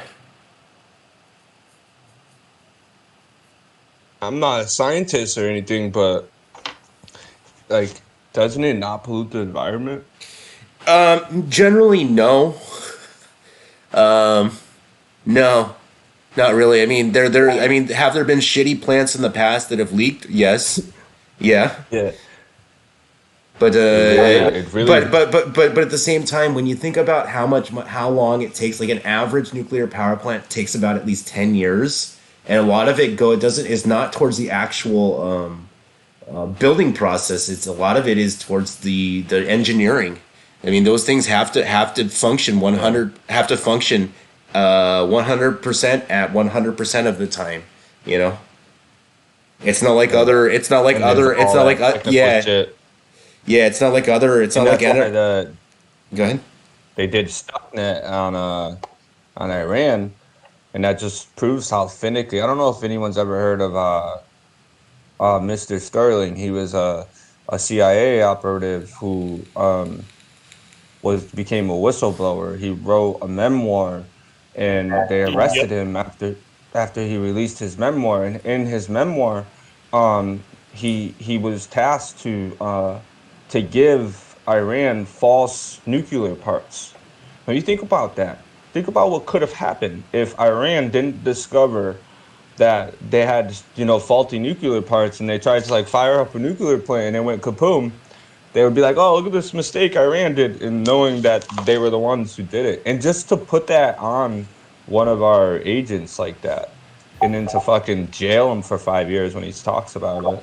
Well, so that whole situation I think it was called Operation Merlin, and and he exposed essentially that they were going to set up Iran with false nuclear material to basically frame them that they were creating a nuclear weapon. Now, the issue with nuclear weapons for Iran and for North Korea is they have the knowledge for building one, right?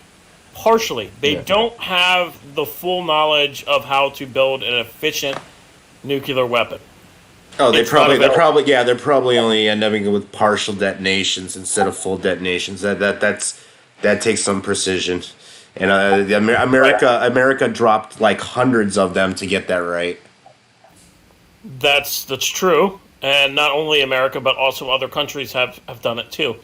And when it comes to the materials for nuclear weapons, I'm not talking about the uranium and stuff like that. I'm talking about the actual material used to build the missile, and the material used to build the missile. They don't have access to that information. Now they might, because of there's some people who leaked schematics of nuclear weapons from Russia. I don't know why that was done. What anybody thinking? It's probably one of the dumbest things anybody has ever done, but that information is now public, and if it's not saved on a Dropbox somewhere, it's going to be on the darknet for sure. So now these other countries can use that information to further their nuclear programs. And I got so fucking, like, when I said that, I got so many negative comments and people that have no fucking knowledge of nuclear weapons telling me that, well, just go to Wikipedia, you can build a nuclear weapon. I was, what the fuck? Wikipedia? Wikipedia doesn't tell Well, you then, that. I mean, you don't really get to that you point. print Wikipedia or wipe your ass with it. That's about all Wikipedia is good for. I told him I could edit Wikipedia to make it say that fucking hot dogs are a required ingredient. I would say, I would say that you got to spend a lot of time in in a library and doing a lot of research. That's as much I can leave it at that. You know. Listen, It's almost like there was some unforeseen blowback from a whole bunch of people that were vainglorious and scrambling for their 15 minutes of fame back, screaming to everyone who would listen that they should go hack the Russian government. It almost seems like there would be a convenient way to blame some of those people if the plans for how to make nuclear bombs were leaked and got into the public. It almost seems like there was a ready-made situation just for this, and the people that participated in it did get that shout out from Hillary Clinton on Morning Joe, so it's got to be worth that in a fruit basket. Yeah, right? see that's the thing is that I don't understand how Hillary said that anonymous is what? Like, I was like, what the fuck? Non-governmental support. she Would you said like? I have the anonymous- clip. she said I have. I know, I saw it. I saw it. Support. We I should saw it. all sit around the old. We should all watch it as a family. Let me I love this pull it up. guy. let me pull it up. I'll find it. I will. This has got to do a little bit of scrolling. But no. I'm sorry. It's delightful. Here we go. Oh, I can't do the share screen thing on this in the middle of a pop up, Oh, but we can really? hear the audio. Yeah, we can hear the audio though. If you pull it up. Let's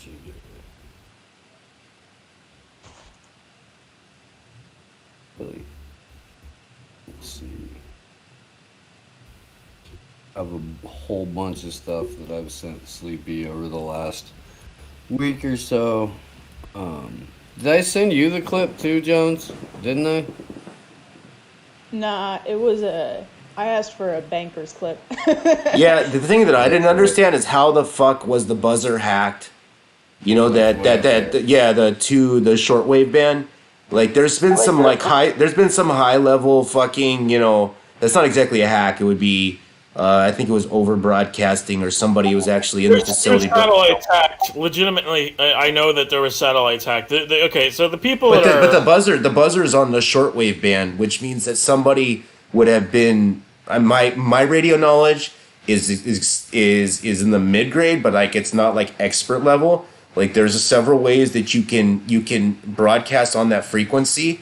But what I'm saying is either somebody was in the buzzer broadcasting the Ukrainian shit, or they were close to it. Like it wasn't exactly a hack, and again, like that's the thing. That's some post fucking Cold War facility, and nobody knows exactly what it there. Because like when you translate the Russian into English or into any language, it doesn't make any sense because it's all in code, and this has been going on for 50 years. Right. No, you're right. I mean, okay. So when it comes to the whole Russia operation, I mean, you can clearly see that there's feds involved in it too. There has to be. I was gonna say they either have some spooks. There's CIA, there's NSA, there's CIA. I've seen them. I've interacted with some of them that were around with the whole ISIS thing. Like I know that they're around. They leave me alone. I'm not going to out people that aren't going after Anna. Oh, like that chat room that I was in with Op DPRK, and I was like around people that wanted to like, yeah. I was like, I got out of that chat room, and remember, I don't even think I knew any of you guys back then, but yeah, I like dropped out of the chat room, and I'm like, these people are all fucking spooks, dude. These are not federal agents. These are CIA. He don't stay around long. He sees a chat room he doesn't like. He's out of there. Yeah, I'm just like on Twitter. I noticed. He's like, whoop, out of there. I was like, Kim Jong got mad over the fucking interview. Imagine if you started hacking him. Is Hillary Clinton aware that Anonymous also went after her? Is she aware of that one? Yeah, not. But It's that I didn't even know. Like, I'm sorry, I live under a rock sometimes. I did not even know that Hillary Clinton, my arch nemesis, mentioned anonymous. That's what you guys are telling me. No. Mentioned. No. Embrace. It's not. It's a full-on like referred to shout out. as non-governmental support. Said It's gross. what That makes me feel cyber gross. cyber she's what was your it new leader. cyber support just like Yeah. well we should let her do it. Tyler, should I bring the audio up for this? Yeah, Or you bring the audio up. Yeah, that'd be easier. Okay, happy to do so. Let me turn up Yeah, your she's volume giving you too. permission to attack Russia, so you better do it. You know, she said so. Yeah. Oh, let me turn it. Let me Yeah, that's what I want to know. Sick of Is that. that like is that giving permission so they're not going to go after any NNs that went after Russia?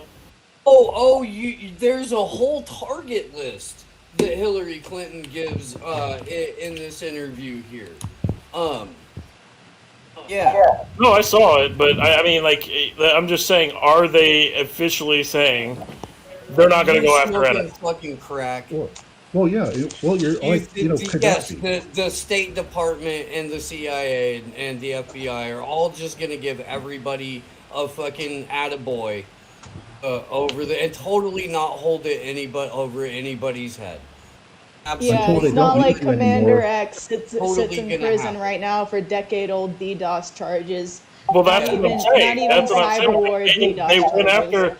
They went after us when we went after Syria. They went after us when we went after Egypt. They went after us. Well, you should really listen to this. Hang on. It's about a minute. It's about a minute and a half. Let's just let it go. You can play it, but I've already seen it. Yeah, I know. Madam Secretary, back in 2011, I They'll haven't throw you seen under it, the bus. okay. That's what Democrats do when they're done with you. opposition to him. You notice Republicans don't throw you under the bus. What happened a decade ago. Yo, Only Democrats nobody's do that. ever done with Basic me. question now. Until I say that. Steve is playing. Shh. Steve is playing it. Support those brave Russians I can't hear it. who are now in the streets. You got to click on live Two cities across in the Discord.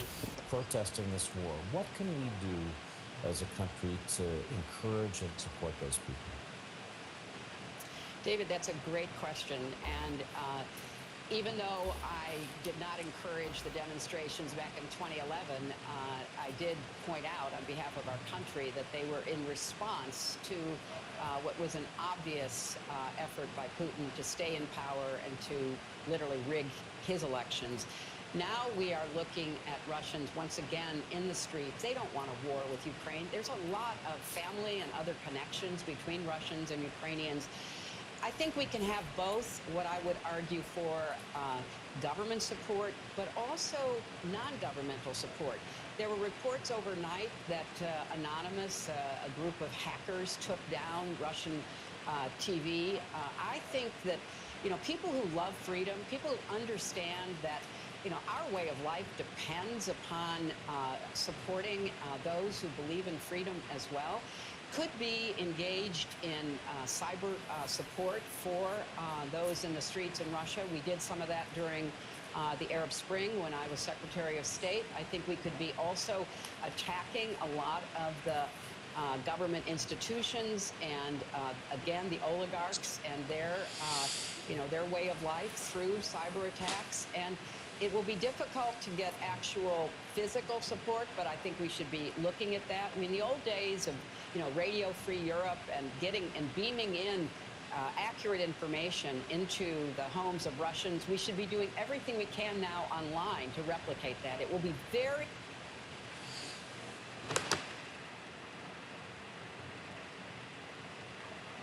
So, just in case anyone missed that, that was here. I'll stop sharing this. That was Secretary of State Hillary Clinton. Once again, non-governmental support.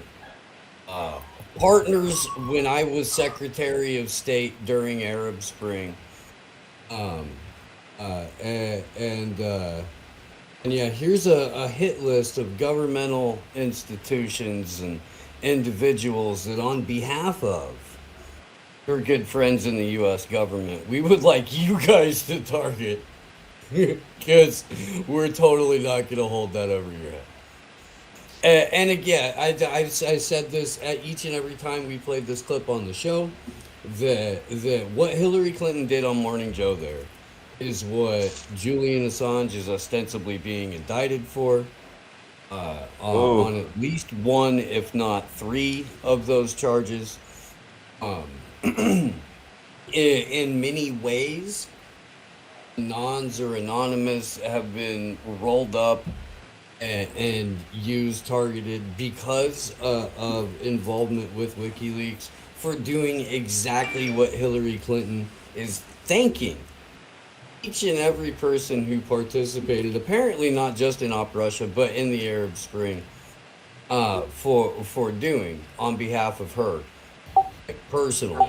Many of us did participate in both operations. Yes, it's true. But well, hey man, I need you to take your right hand and put it over your left shoulder, pat yourself on the back, and go, "That's from Hillary.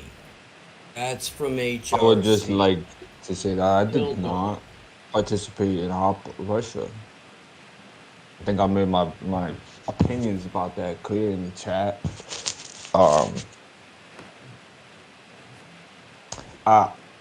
Lubbers knows this about me. I don't like when Anons focus on anything that mainstream media is focusing on. That shit gets enough attention. Ukraine is everywhere. Everywhere you look. My fucking local news says support Ukraine. So yeah, I haven't heard of anything. Yeah, I was watching a basketball tournament in Vegas, and on the broadcast they showed a shot of the Strip. The fake London Eye and the fake Eiffel Tower that are on the Strip, or it's like the fake CN Tower, one of those, they're lit up in blue and yellow, the colors of the Ukrainian flag. I was on the Strip in Vegas like 3 weeks ago today. We were on our way to the comedy club. At Evil Pie, there was a giant banner out front that said $5 fuck Putin shots. There was a different bar, people chanting fuck Putin. Okay, that's before we got to the club. When we left the club, there was a different bar where people were chanting fuck Putin. This is 3 weeks ago. This is when they were still using images of fucking Gaza getting bombed and calling it a Ukrainian village on the news. Yeah. Somebody who I think, forever if you don't like him or what, but somebody who I think's covered this Ukraine issue really well is Aaron Mate, the journalist. He was formerly of The Nation, I believe, and he's independent now. And he really like put out all the shit that we've been talking about Donbass and Nazis being involved and all of that shit. He lays it all out, and he lays it all out for both sides. But then he's called like a Putin puppet. When he finally got around to it, yeah, dude, he's done a lot. We've had. Go ahead, Joe. Sorry. Yeah, real quick, Wada. I also want to add Eva Bartlett and Dean O'Brien. Those two colleagues actually were on the ground in Donbass. Eva Bartlett was, I believe, on the ground during part of last year, and I know Dean O'Brien went there at one point too, and they were documenting. He was there when we had him on. Yeah, documenting and living there. So those are two great people. That is real commitment to the cause right there. So Aaron has never touched grass in the Ukraine, as far as I know, or in Donbass. But he's one of those people that can reach an audience that Eva isn't allowed to, because she is on a freaking what was it? Was a terrorist list in Ukraine. Jones, do you remember when that dropped and we covered it immediately? Yeah, Eva got put on some terrorist list that was put out by Ukrainian government, by Zelensky's government. Western Ukraine, Ukrainian government. This is before they had their limited hangout Roman Petrovich journalist nabbed off the plane after he was meeting with Jeffrey Pyatt. But he's more important. He's the journalist people need to focus on. Yeah. Yeah. It's a funky old world, whatever. It is. Yeah, you know that. And you could call me Josiah. Thank you. Yeah, because weed is the seed that I founded, even though everybody calls me that. I thought that was your Anon identity. I never ask Nah, about man. people's screen names.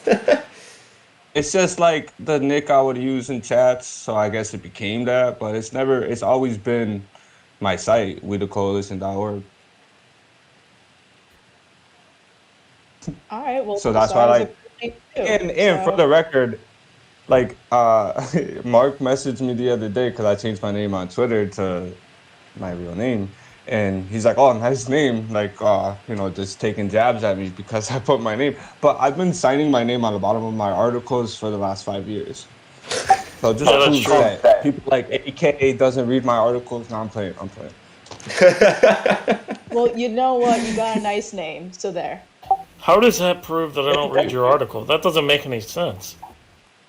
Because then you know my... No, I know your oh, name. hard. I know your name.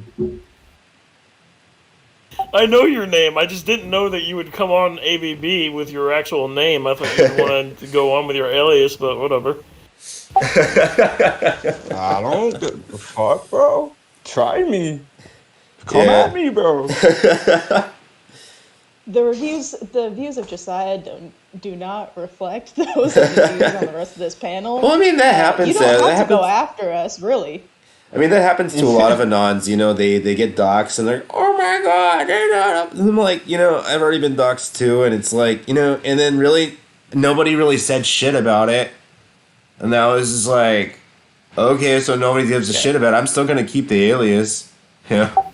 I mean, the issue with doxing is that it puts you in danger of being arrested if you've been involved in several operations. That's what it is. So I don't like doxing. Never shared a dox in my life.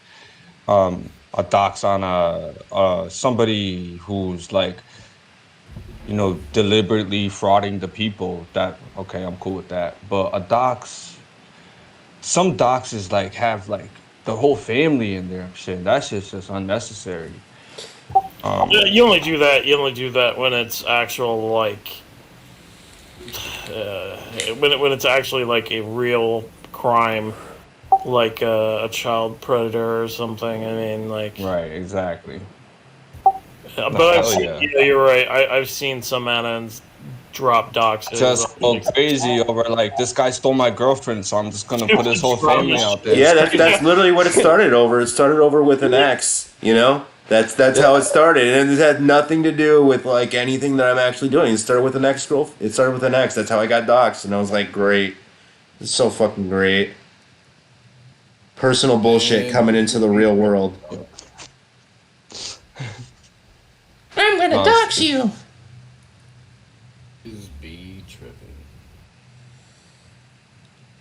Right, and the only thing that I would think is a risk, like AK was saying, is like I won't use my name if I'm doing anything nefarious. Let's just say that. You know what I've been seeing a lot of these Anons have been doing these like D faces, and they're putting their fucking actual Twitter screen names in this shit. Like, what are you doing? Like, why would you do that? That's fine as long as they know how they can be traced and if they actually set up their account fully anonymously.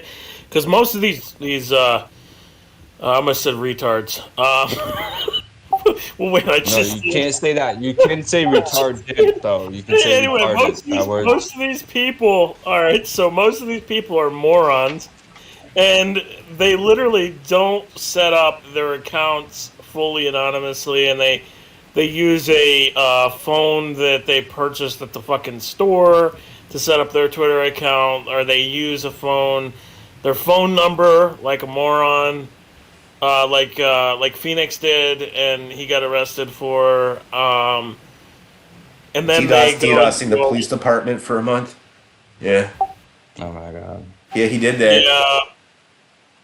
Well, I mean, years ago we did that too, but we did it from actual anonymous accounts. So I mean, there's no evidence there that you can go back and find. But anyway,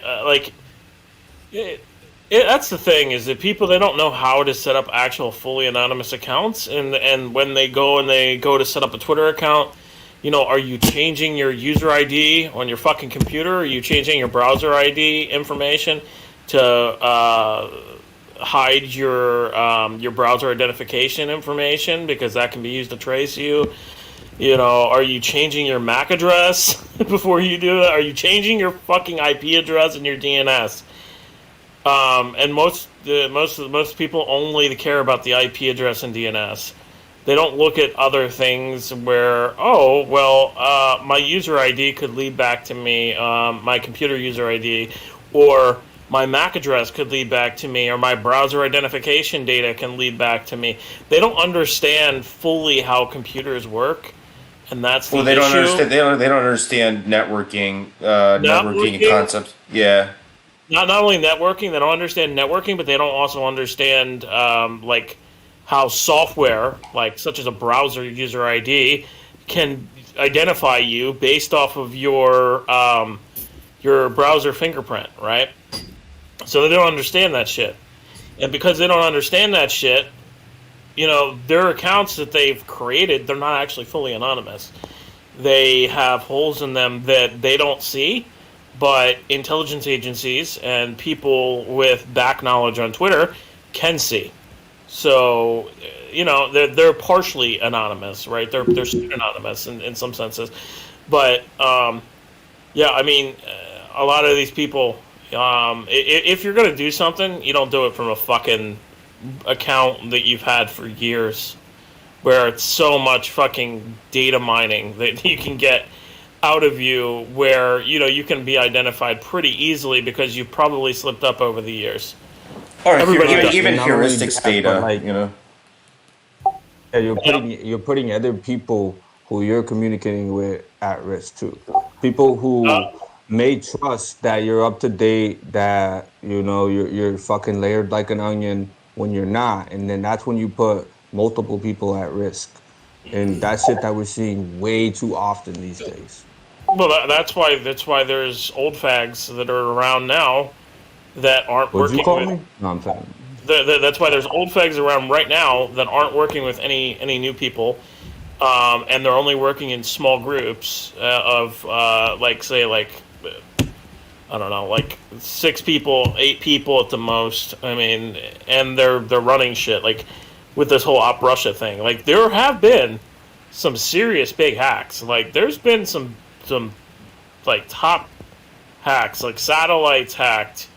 So are you at least getting a challenge coin or a pin from the State Department or NATO for this? I mean, the Ukraine, they launched a coin, I believe, at first, and then they backtracked that and said, we're going to do NFTs. Based on it? Well, I mean, Ukraine's going to do NFTs. Who is that? Who's talking? Is that? You're killing me, bro. You're a funny This is guy. Steve. Thank you, man. Steve, I appreciate dude, it. too I funny. appreciate it. Too funny. I hope you're having a good time. Hey guys, so just throwing it out there. If you guys didn't read it, this will be the final hour. So get in whatever you guys want to get in. Settle down. Yeah. HRC. I heard the SEC is gonna try and crack down on the NFT shit, but they can't. There's nothing they can do to crack down on that, right? At this point. Crack down. They can't really do NFTs. anything about anything. That's what I thought. No, they really. I mean, I think people who have made the mistake of putting or not keeping their cryptos in their own wallets and having them in exchanges is a risk, because this exchanges are becoming more and more in bed with big banks and regulators and stuff like that. So I would encourage anybody who fucks with crypto, keep that shit in your own wallet. And AK knows that I'm big on Hive. I would suggest anybody to go over there and join Hive. So I don't even think AK's on Hive. I have been on Hive. What do you mean? Somi uses Hive. Yeah, and so We're about Hive, to be you ones just that actually brings their marketing because they've had no marketing this whole entire time. I mean, yeah, it's completely 100% community run. There is no marketing team, so they count on the users to be the marketers. And you know, when we first started fucking around with this coin, it was what 10 cents, and now it hovers around $1. And 10 Hive's cents. only growing. It's never been 10 Yeah, cents. 10 Never been 10 cents. When they it just sounds me. when they It's been poured less than this 10, bro. No, it wasn't. Go look at its all-time low and get back to me. When Hive launched off of Steam. They forked Steam and they launched the Hive token. It's never been under, I think, 90 cents. Pretty sure. No, you're on crack. No, you're on crack, bro. Dude, I've been holding this coin for 4 years, dude. You can't tell me what it is, bro. It fell all the way down to either it's at 87 0.8% or 8 cents. now. Oh, what you mean? Hive only went up to above 90 and shit like that recently. I got over 1,000 of these coins, and I didn't buy a single one of them. Every one of them was earned just by posting articles on Hive.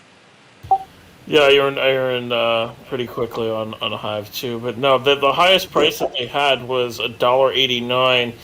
The lowest. I'm looking at it right now, by the way. Are you from America, bro? What is your currency?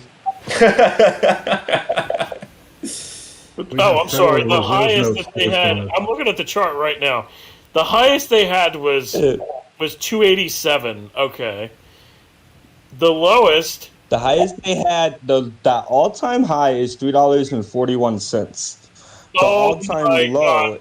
No, oh my God. What is partially correct? The lowest that they had was 11 cents in April 2020. So that was like right after the Corona crash. Yeah. How dare you? You're close. But yeah, like I don't know. I saw a boom yesterday, and I saw everybody trying to pump it. I don't know what the fuck that was about when everything was going up. But now crypto's just going. It went back to where it was. It's like, okay. It's the big guys playing with everybody. Yeah, that's what I thought because it coincided with the stock market again. Yeah. No, they're trying to get exit liquidity so they can get out of the market because they know the market's going to crash, go further lower. We're in a bear market, like 100%. Yeah. And I mean that's going to probably last until the next halvening. In my opinion, I don't think the whole cycles thing is changing. So you're saying I should buy it now, right? No, I think it's going to go lower. I think we're going to go down to the lower 20s and then bottom out. I don't think we're going to move back up like this quick. I mean, like I think it's going to take a while, but I could be wrong. But There was a good year when everyone was a bear market, or a good 8 months, and I was just like done with crypto, and then it went back up. And now it's like that's it time was. to buy. Yeah. Time to buy is the bear market. If you want to buy and you want to actually make money, it's during the bear market where you want to buy like cheap projects and accumulate. But yeah, I mean, everybody's kind of cost averaging out of the market right now that I know when it comes to like big time people in crypto. So imagine that the bigger hedge funds are trying to do the same thing, and they're trying to create a scenario where people put in their own liquidity, and then that way it creates exit liquidity for them to get out. I feel like I'm in economics class. I can't deal with all this. Blah, blah, blah. Did you ever heard of math Did you and ever heard of stuff. Chivo? No, but AK really knows this shit when it comes to crypto. You ever heard of Chivo, What was the that? Salvadorian shit? You know, The Salvadorian. I didn't make $1 million for nothing, you know. Yeah, where they think that the Man, Salvadorian it's government loud, stole the bro. Bitcoin. What was that?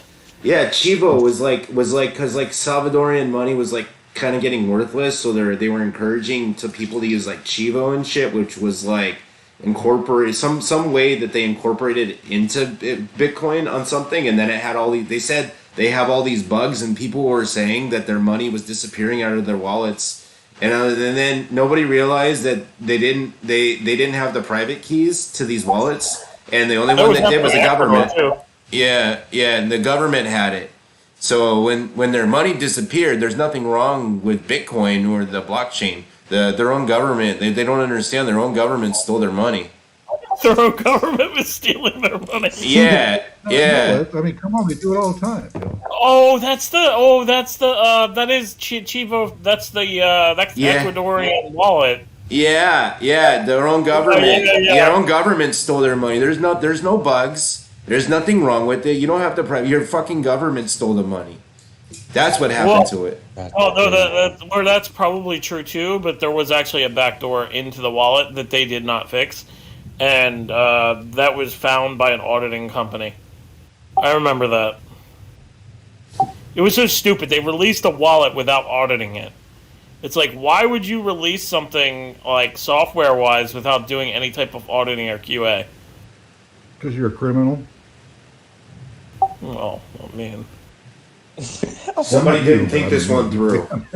As with most government projects, we didn't think about all of the problems. We just knew that it worked at that moment.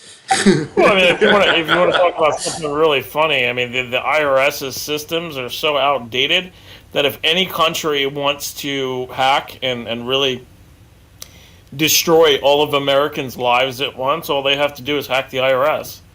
Because it's the most outdated system in the fucking government, dude. It's like 56 Still use years. floppy disk over there. No, they don't use floppy disk, but I mean, They were like, using tape reels up until like 2008. They were still storing fucking data in Cobalt or Fortran or some shit. Up until 2000, we're still using reel to reels. If they use floppy disk, they have to use. No. They're using tape reels, dude. They were still using tape reels. I mean, they could, I guess, right? They could be using an outdated version of Windows, but I mean, I just think it would have been hacked already by now. Who the fuck uses reel to reels? Who the fuck uses DATs? Go ahead, hack them. That's great. I'm pretty sure they're broke. Yeah, they actually said in January. They owe me money right now. It's like one of the few times that the IRS actually owes Americans money. Yeah, they didn't process my refund until like December, and we were told that they would give us interest on the money owed. I didn't get any interest. They didn't give me any extra money. And then now they tell people in January that if you don't file by March, you're not going to get the money because they don't have enough money. So where's the money going? They said that if you didn't file by March, they couldn't guarantee that you would get a repayment when you wouldn't get a payment. These were coming from IRS spokesmen as well. They were encouraging. We have to pay the government. The United States is one of the few countries that will impose problems on you if you don't pay your taxes. Like, it doesn't matter even if you're living in the United States or somewhere else, you still have to pay the United States, and it's the most ridiculous system. Like it's just legalized theft. That's all it is. It is fucking legalized theft because I owe them $60K and they want and I only get to keep $40K. I made $100K last year, something like that. And they want $60K of that, and I only get to keep $40. I can see why a lot of people move to Dubai just to avoid all this shit.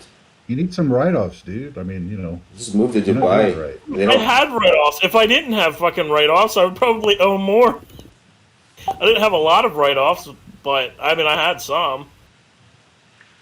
just insane to me, man. That's why you Absolutely. gotta get a crazy tax guy that can like kind of wiggle room, and hopefully you don't get audited. Yeah, I mean, I'm working with John McAfee's former lawyers now, but for my last year's taxes, Whoa. another law firm. That's a bomb drop right there. Yeah, I mean, that's a good idea, seeing as how what happened to McAfee. I mean, I don't know. Hey, I'm paying my fucking taxes. If they want to come after me for paying my fucking taxes and audit me, I mean, go for it, dude. Go for it. Fucking audit me, because I'm being honest about it. You're working with McAfee's lawyer, and you're paying $60,000 in taxes. No. That's a different law firm. Okay, but I was gonna For last say, year, yeah. all of you were horrible with your money. Yeah, I'm pretty bad. No, that's an awesome. No, that's a different law firm. The one that I'm working with this year is going to be McAfee. Last year's, yeah. Everybody involved in that outcome is specifically fucking you. That's rough. No, it's because of the capital gains bullshit, dude. Because it's like, well, it's not understanding how to manipulate that on the front end. That's what the fucking tax demons are for. no. What I should have done, I should have taken. I If should you're have done. about to explain what you should have done, then that's something that you actually should have done. You can settle with them. I've had to do that before. I had to get a lawyer to settle with them because I was able to like get what I owed one year, like in half. They wanted like $16,000. Can't fucking settle with them. I'll tell you why. All right, I can't settle with them because, like, they will come after me later on, like when I actually cash out the big bucks. So, if you want $60K now, fine. Show them the Op Russia Hillary dinner plate. Maybe they'll let you slide. Or just cash out in another country and then open up a foreign bank account. I'm just saying that's always an option. You can put it in a Russian bank, right? They're off of the SWIFT system. Oh no! Somewhere, somewhere in South America or somewhere Asia. Philippines. Yeah. Yeah. Gold-backed central digital currency is what Russia's going for. Well, they already have gold. They already have gold digital currencies now.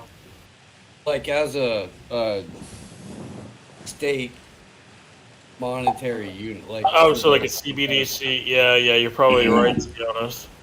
Yeah, well, they announced it. We reported it, and then China expected to do the same thing, also gold-backed. Couple of Middle Eastern countries looking at doing the same thing, and as they do that, West will do that. And again, the Oceania will have always been at war with Eurasia. Dinner plate, though. Oh, I saw that picture. That's hilarious, Glory. Oh, she's gone. Damn. So those guys are going to fill in when we blow each other up, right? I mean, that's kind of what it's leading towards. If nobody can afford anything, like what? It's only a matter of time before people start fucking realizing they're getting fucked over. When you lose your coding job, Tyler, you can be a 50 cal shooter out of some pickup truck somewhere in Southern California, man. I mean, you ever seen Escape from LA, dude? Like that's what it's gonna be. Southern California has become an island of criminals and in a world where anarchy reigns. One man with a submachine gun takes on all of the guerrilla warfare in California. That's okay, because guns won't even be legal soon. I don't even know. That's the other thing too. They're always trying to get. Going to be enforcing gun laws in the Mad Max era of California desert fucking rampaging. Well, hang Well, on, you know, hang on. most of the You have guns, permits most of for the that? guns that get swapped off the streets are not like made shit. It's all fucking 3D printed guns and shit. That's like if you want to get a strap, you're not gonna get like a normal one. You're just gonna get a Dude, fucking I ghost said this gun. years ago. In Yeah, the era of 3D printing, all gun laws are meaningless. yeah, basically. Look, you're a rogue vigilante. You don't give a shit about all that. Why would you? Why would you? It Vigilantes in California versus the California government. I can only encourage people having more and all kinds of variety of firearms. Honestly, they can't stop ghost guns. You can't stop the polymer material from getting in the hands of normal people. Just like they couldn't stop meth production, you know, in the United States. You legalize anything, everybody figures out another way to fucking do it. And you know, you can't. And the only time you make gun laws is you fucking hurt the people who are legally owning guns. So basically, all the laws that you're passing is out of sheer idiocracy. Yep.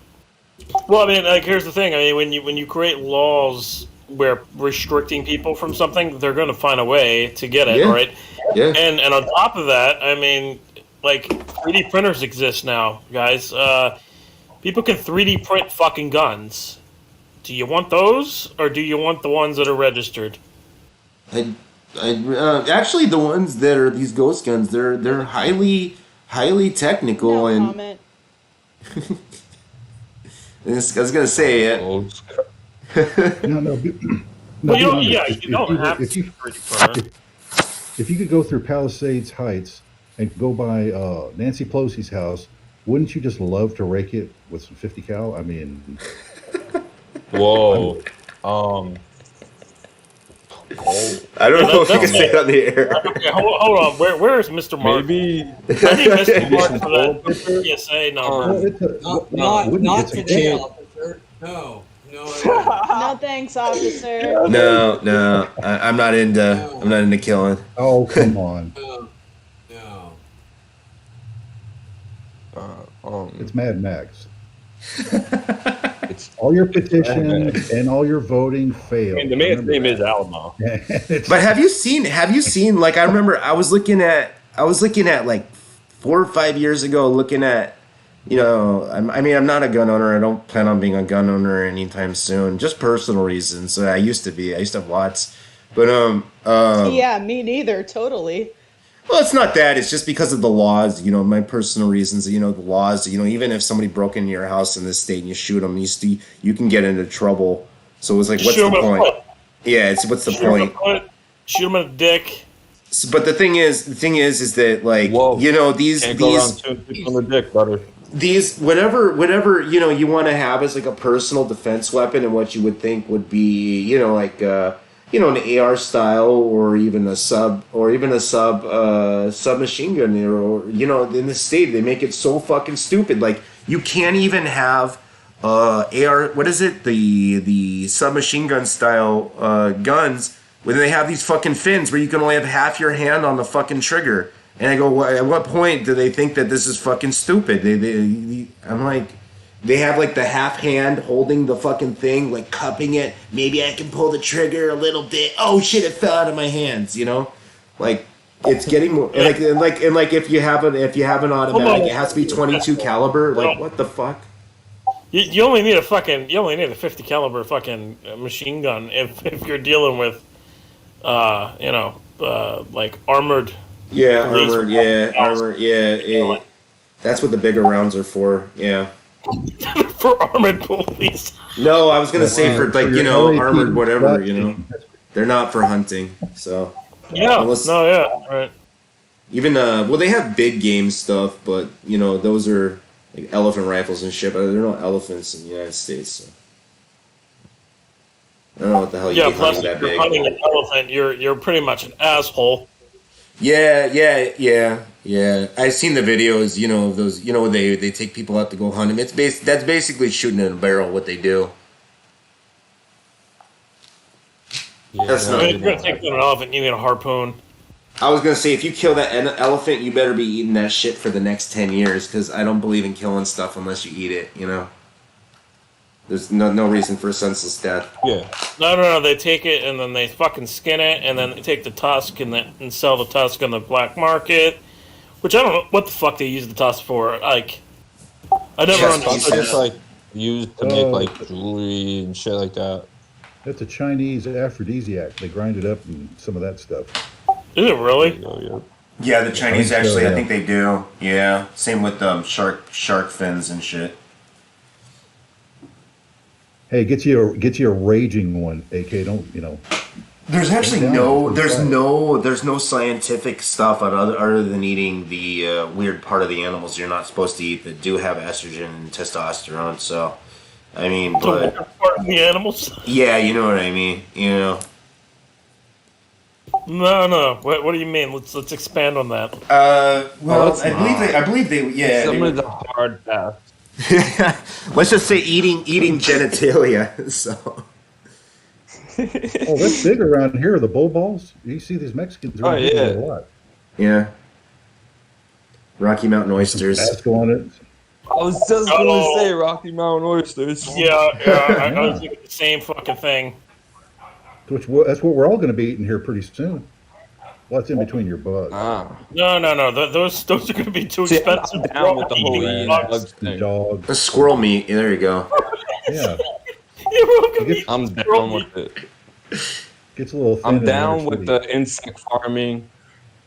I think all that shit's. I've actually eaten some. I was actually like, well, I mean, it was kind of like thrown at me, eating insects. But like once you get over the whole like I'm eating insects part, it's not that bad. It's just like the mental part is really hard to get over, Oh, I don't want to gross anybody out, but I actually ate chips that were made out of crickets. Yeah. I mean, I've done that. Crickets Yeah. are pretty good. I mean, like, listen, at its core, I'm against forcing people to eat nothing but bugs. But like, also, people should keep an open mind to it because it's like, It's a good source of protein, really. It's clean. Yeah. I mean, they say human evolution changed once they started to eat shit like that. It's possible, but I mean, it is a good nutrition source, and really, I mean, Well, get used to it because that's where we're heading. well, how was a cockroach burger going for cheaper? No. Okay, I so heard we you talking about grain wheat, going up. okay? Yo, there's a serious bread shortage, bro. Yeah. I can't get bread right now. Yeah. I'm not even talking about that. I don't even feed into none of that shit. But the bread shortage. I live there's a bodega in every corner around me, and bodegas are known for fresh, beautiful bread. I can't get rice. Buy bread right now. I can't get any fucking rice, dude. Really? Because And I can beef is see too that, but the expensive. bread thing was like a few months ago. But yeah, I see bread Here's the now. thing. Okay, so here's the thing with bread, right? For bread, unless you're not eating like wheat bread, right? And you're eating white bread, you need eggs as one of the ingredients, right? So egg prices are going up, right? Wheat and grain are becoming more scarce. So there's two ingredients there for bread that you're missing. I don't know. I've only made bread once and I fucked it up, so I never got that far. Well, you need dough. Well, I mean, you don't need to make wheat bread, and you don't have to make grain bread, but wheat and grain bread are the most popular. I mean, you could just make, I don't know, sourdough. make Cuban bread, bro. Yeah, well, that's true, but I mean, at the same time, you still need eggs for that, right?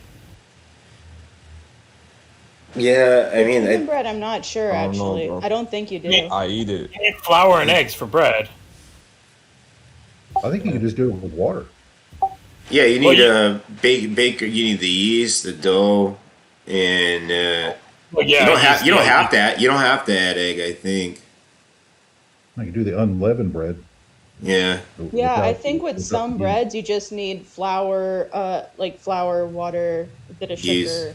some Yeah. salt, and some I'm not a cook. I'm not a chef, so I have no fucking idea about how to make bread or anything. But I know that most bread has eggs as an ingredient.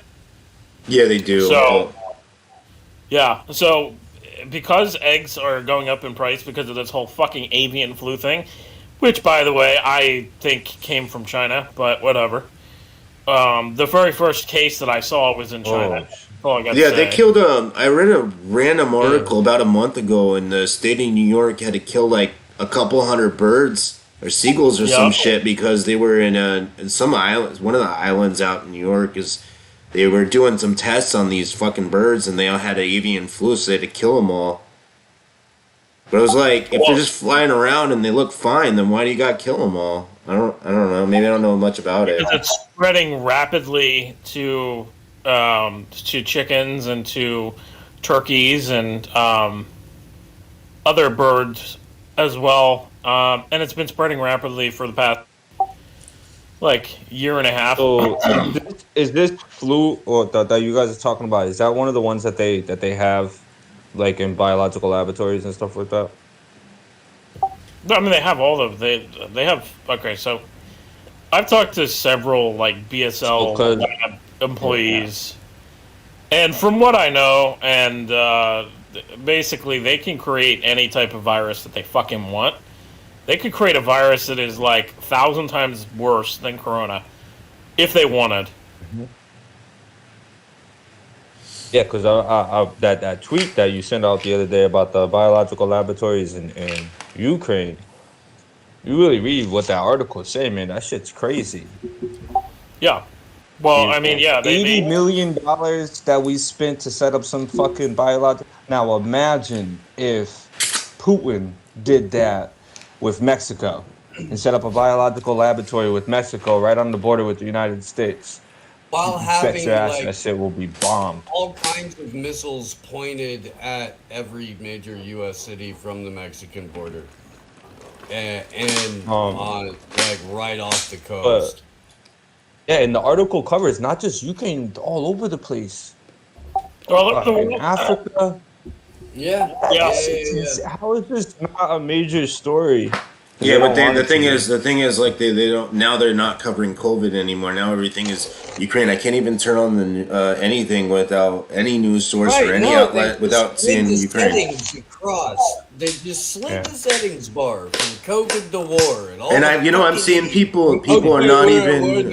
With Ukraine. I'm gonna put a yellow heart and a blue heart in my bio. That's not true. The COVID situation in China and Hong Kong and Japan, I think, is gotten way worse. If they've had several infections, and in China alone, they said that it's gotten to the point where it's worse than the original outbreak. But I don't believe that fully, because I think China lied originally. I think when they said that they only had a couple thousand cases or whatever the fuck they said, I think they really had 100,000 plus cases, because it was the origin of a lab outbreak.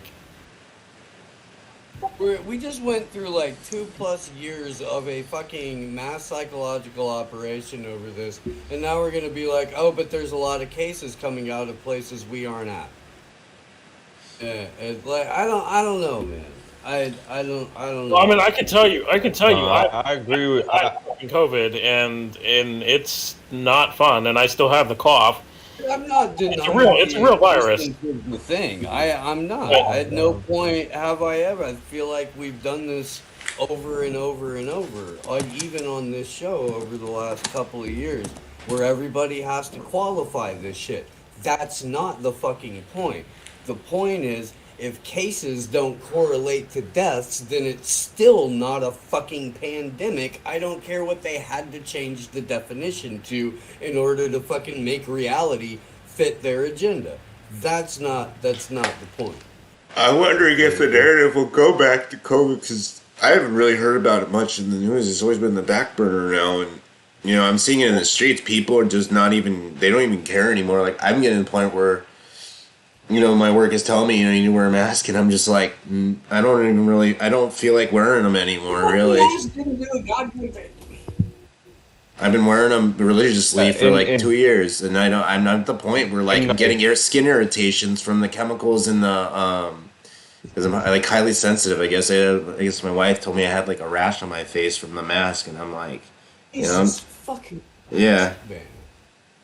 I'm like, I'm done with No, them. like that. You not read a single fucking study that came out telling you that your masks were fucking pointless, and like that fucking N95s are like one wear that you can't.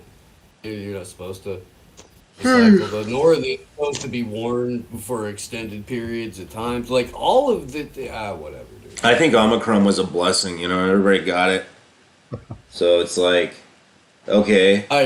It's like it's waterboarding or some shit. I don't know. Yeah. Yeah, well, look how effective it is. Look at all these jackasses that wear it all the time, when they're in their cars or walking around. I mean, they're totally scared, even around here. I mean, all part of the ritual. All part of the ritual. Fucking squirt, squirt, rub, mask, fucking genuflect, bow to Fauci. Whatever you fucking do, light a fucking... I haven't heard news about that guy in a while, too. He was on a podcast a couple of days ago. They'll bring him right back out when they really need to fucking throw him under the bus. But more or less everybody knows that dude spent multiple years lying to people after he spent multiple years lying to people after he spent multiple years torturing people and lying to people and killing animals. Most people by this point understand that dude is a very well-paid lip man for somebody else's program and also a shit human being. Most people have figured that out. Most people have figured that out by now. But they will drag him out when they need a sacrificial lamb. Maybe one final turd to squirt under the tires as the wheels of the bus roll over this particular PSYOP, because everybody's already on the fucking app with the QR code and the vaccine information, and everybody's already on the blockchain, and everybody's already using the CBDCs, because that's what this was all about in the fucking first place. just suspend reality, damn it. Well, I mean, the blockchain was created by the cypherpunks. Bitcoin was created by the cypherpunks. The blockchain technology itself has been around for years. Yeah. I'm aware of both of those, actually. So the update that I have directly from the ground in Ukraine is that Putin is heading for Kiev, or the Russians are heading for Kiev, so to speak.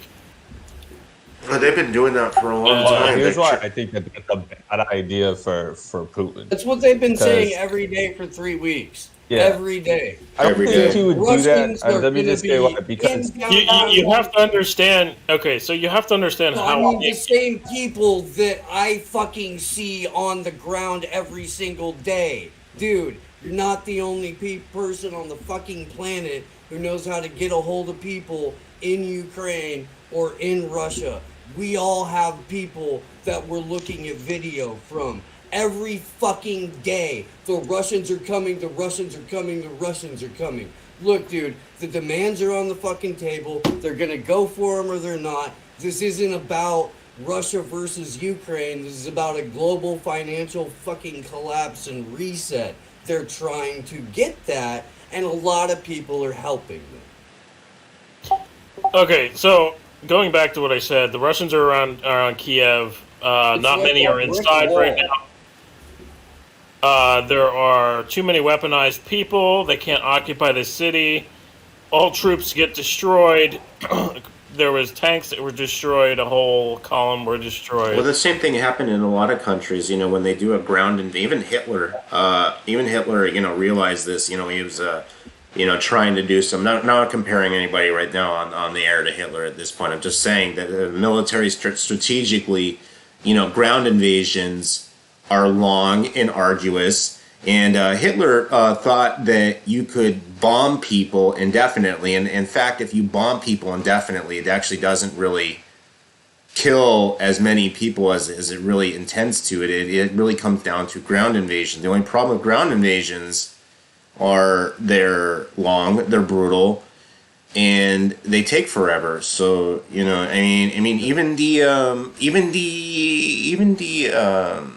in Afghanistan, the Russians were having problems. Getting who were they fighting? I forget which. Mujahideen. Yeah. They couldn't even get these guys. These guys would hide. They would do ambushes and then go back up into the mountains. And then the Russians were like, okay, well now we can't bomb these guys because they're in the side of a fucking mountain, not on the top. So it's like these ground there are problems in conventional war, and if Jesus, modern urban warfare. Do you know how many physical on the ground personnel you would need to have to clear a lot more than they have now.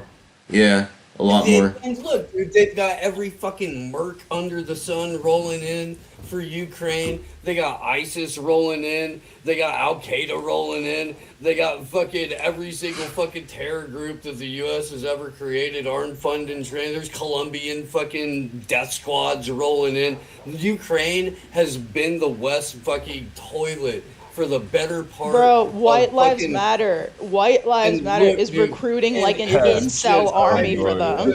Are you serious? Oh my has God. been created for this. Have you heard about the United Liberation Front that the Ukrainian government created? It's like a legalized way of fighting in that conflict through the Ukrainian embassy under a non-government campaign. Yeah. And this is like the weird CIA loophole. gets Rojava East, Rojava Northeast 2.0. They get a Rojava in Syria. They get a Rojava in Ukraine, where it's everybody's all fucking spooked up and learns how to fucking fight guerrilla warfare style, and then gets to go home and teach their other fucking friends their spook shit, and everybody gets to go work for the CIA for a little bit, and won't that be fun? Herder. Like it's and I don't. All of this seems incredibly obvious, but I don't know, man. I don't know. Well, hey, we showed those Russians Yeah, how to take over Afghanistan, so there. Right, boy, we sure showed the people in Russia who had absolutely fucking nothing to do with this by fucking 100% collapsing their economy and fucking destroying global markets in the process. Boy, aren't we clever. We just helped fucking the International Bank of Settlements and the World Bank and the IMF get a little bit more power and a little bit more resources all at once. Yay! Former United States General Douglas McGregor, who writes for the same outlet, Anti-War as me, went on Fox News, and he talked about how Russia has proven to not be using any of its heavy artillery. It's not using even heavy machine guns in the ground fighting, and they're trying, according to Douglas McGregor, they're trying to avoid the kind of like bogged down warfare. If they see an area, according to him, that is like gonna be 3 days of fighting and urban style fighting, they're bypassing those areas and taking areas that are gonna take like less forces to overtake. And what he was saying is that Russia could have completely destroyed Ukraine already by launching artillery, cruise missiles from the sea, and stuff like that, and it completely obliterated the country. Completely obliterated But for some reason, they're not doing that. No, that's a lie. That's a straight up lie. They completely obliterated the south. The south of Ukraine looks like Syria. It's like all in ruins, dude. Like Kherson, all of the south of Ukraine. It looks like fucking ruins from Syria.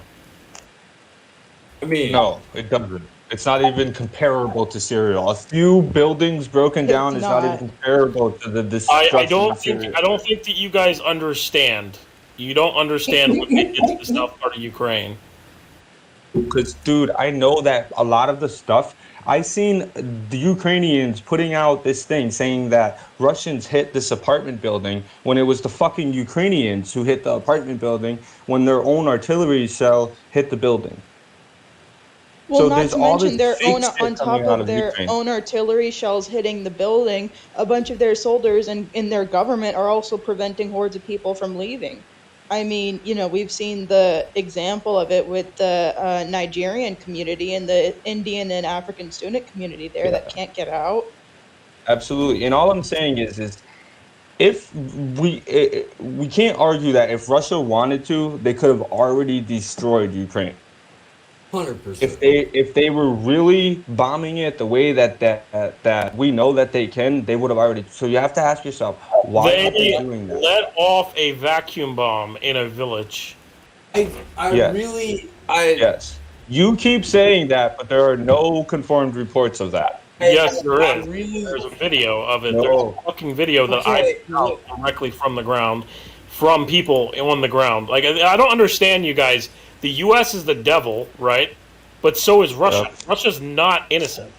Russia has done. No one's saying Russia is innocent. Russia's wrong for invading a sovereign nation. They're 100% wrong for doing that. Any war Nobody's is got wrong. such binary thinking. Yeah, man. There's the African proverb again. that when elephants fight, it's the grass that suffers. That's exactly what's happening in Ukraine. Yeah, it's a and multifaceted Russia. problem. It's not one-sided. It's like it's multi-sided. Exactly. In war, there are no good guys. There are no bad guys. There's only death and destruction.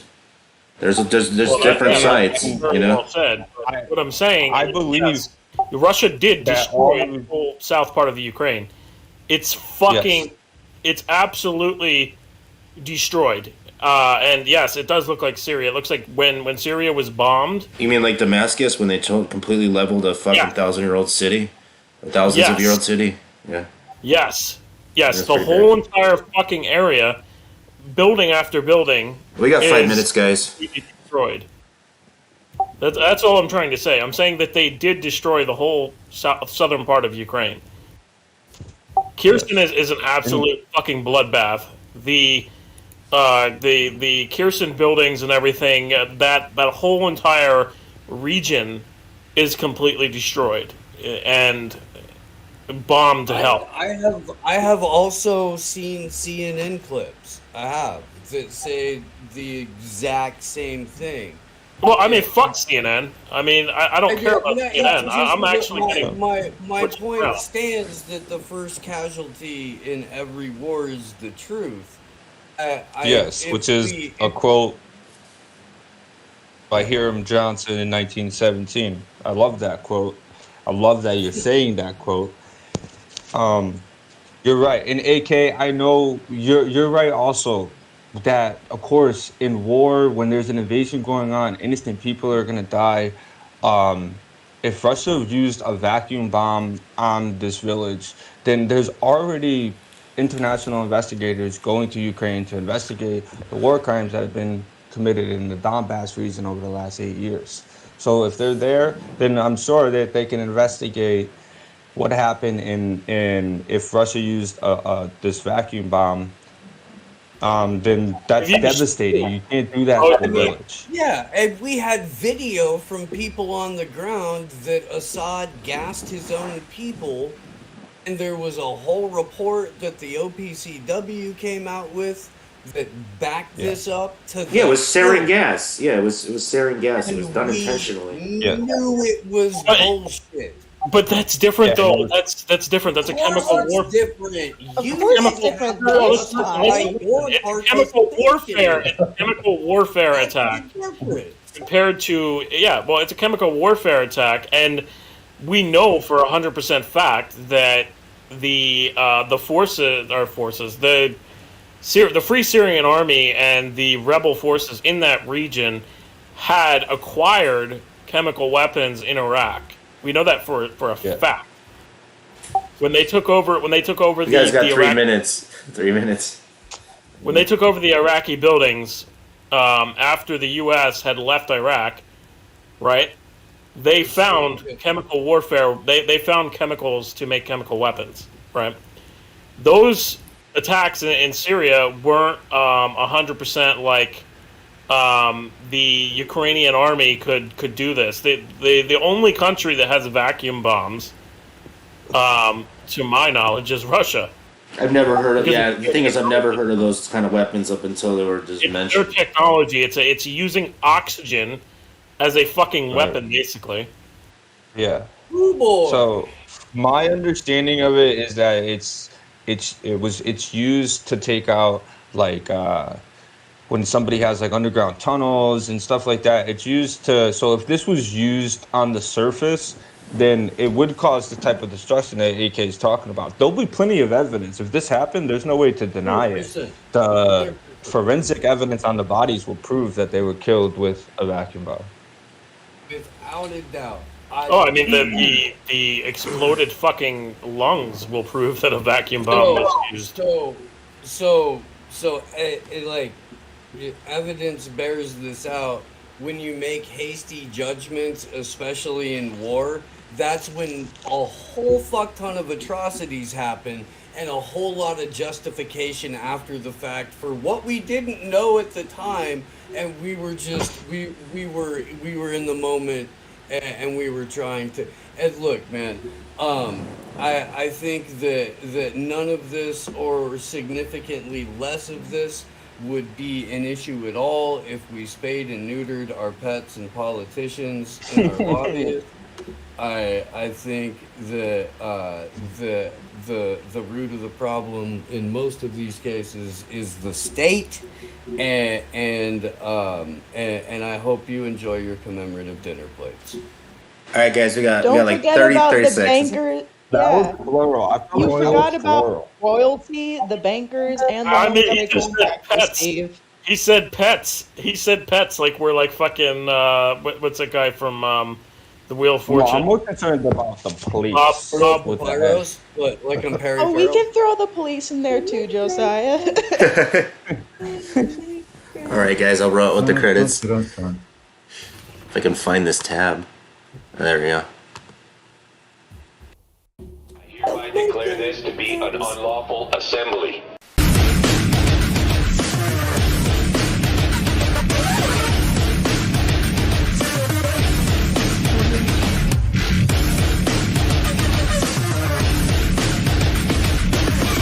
I order Where's all Mr. those Mark? assembled to immediately disperse. He said he was gonna come on in a half hour, but he didn't show up. He said they'll come on in a half hour, about 2 hours ago. Yeah, it was about 2 hours ago. He said, I'm doing research.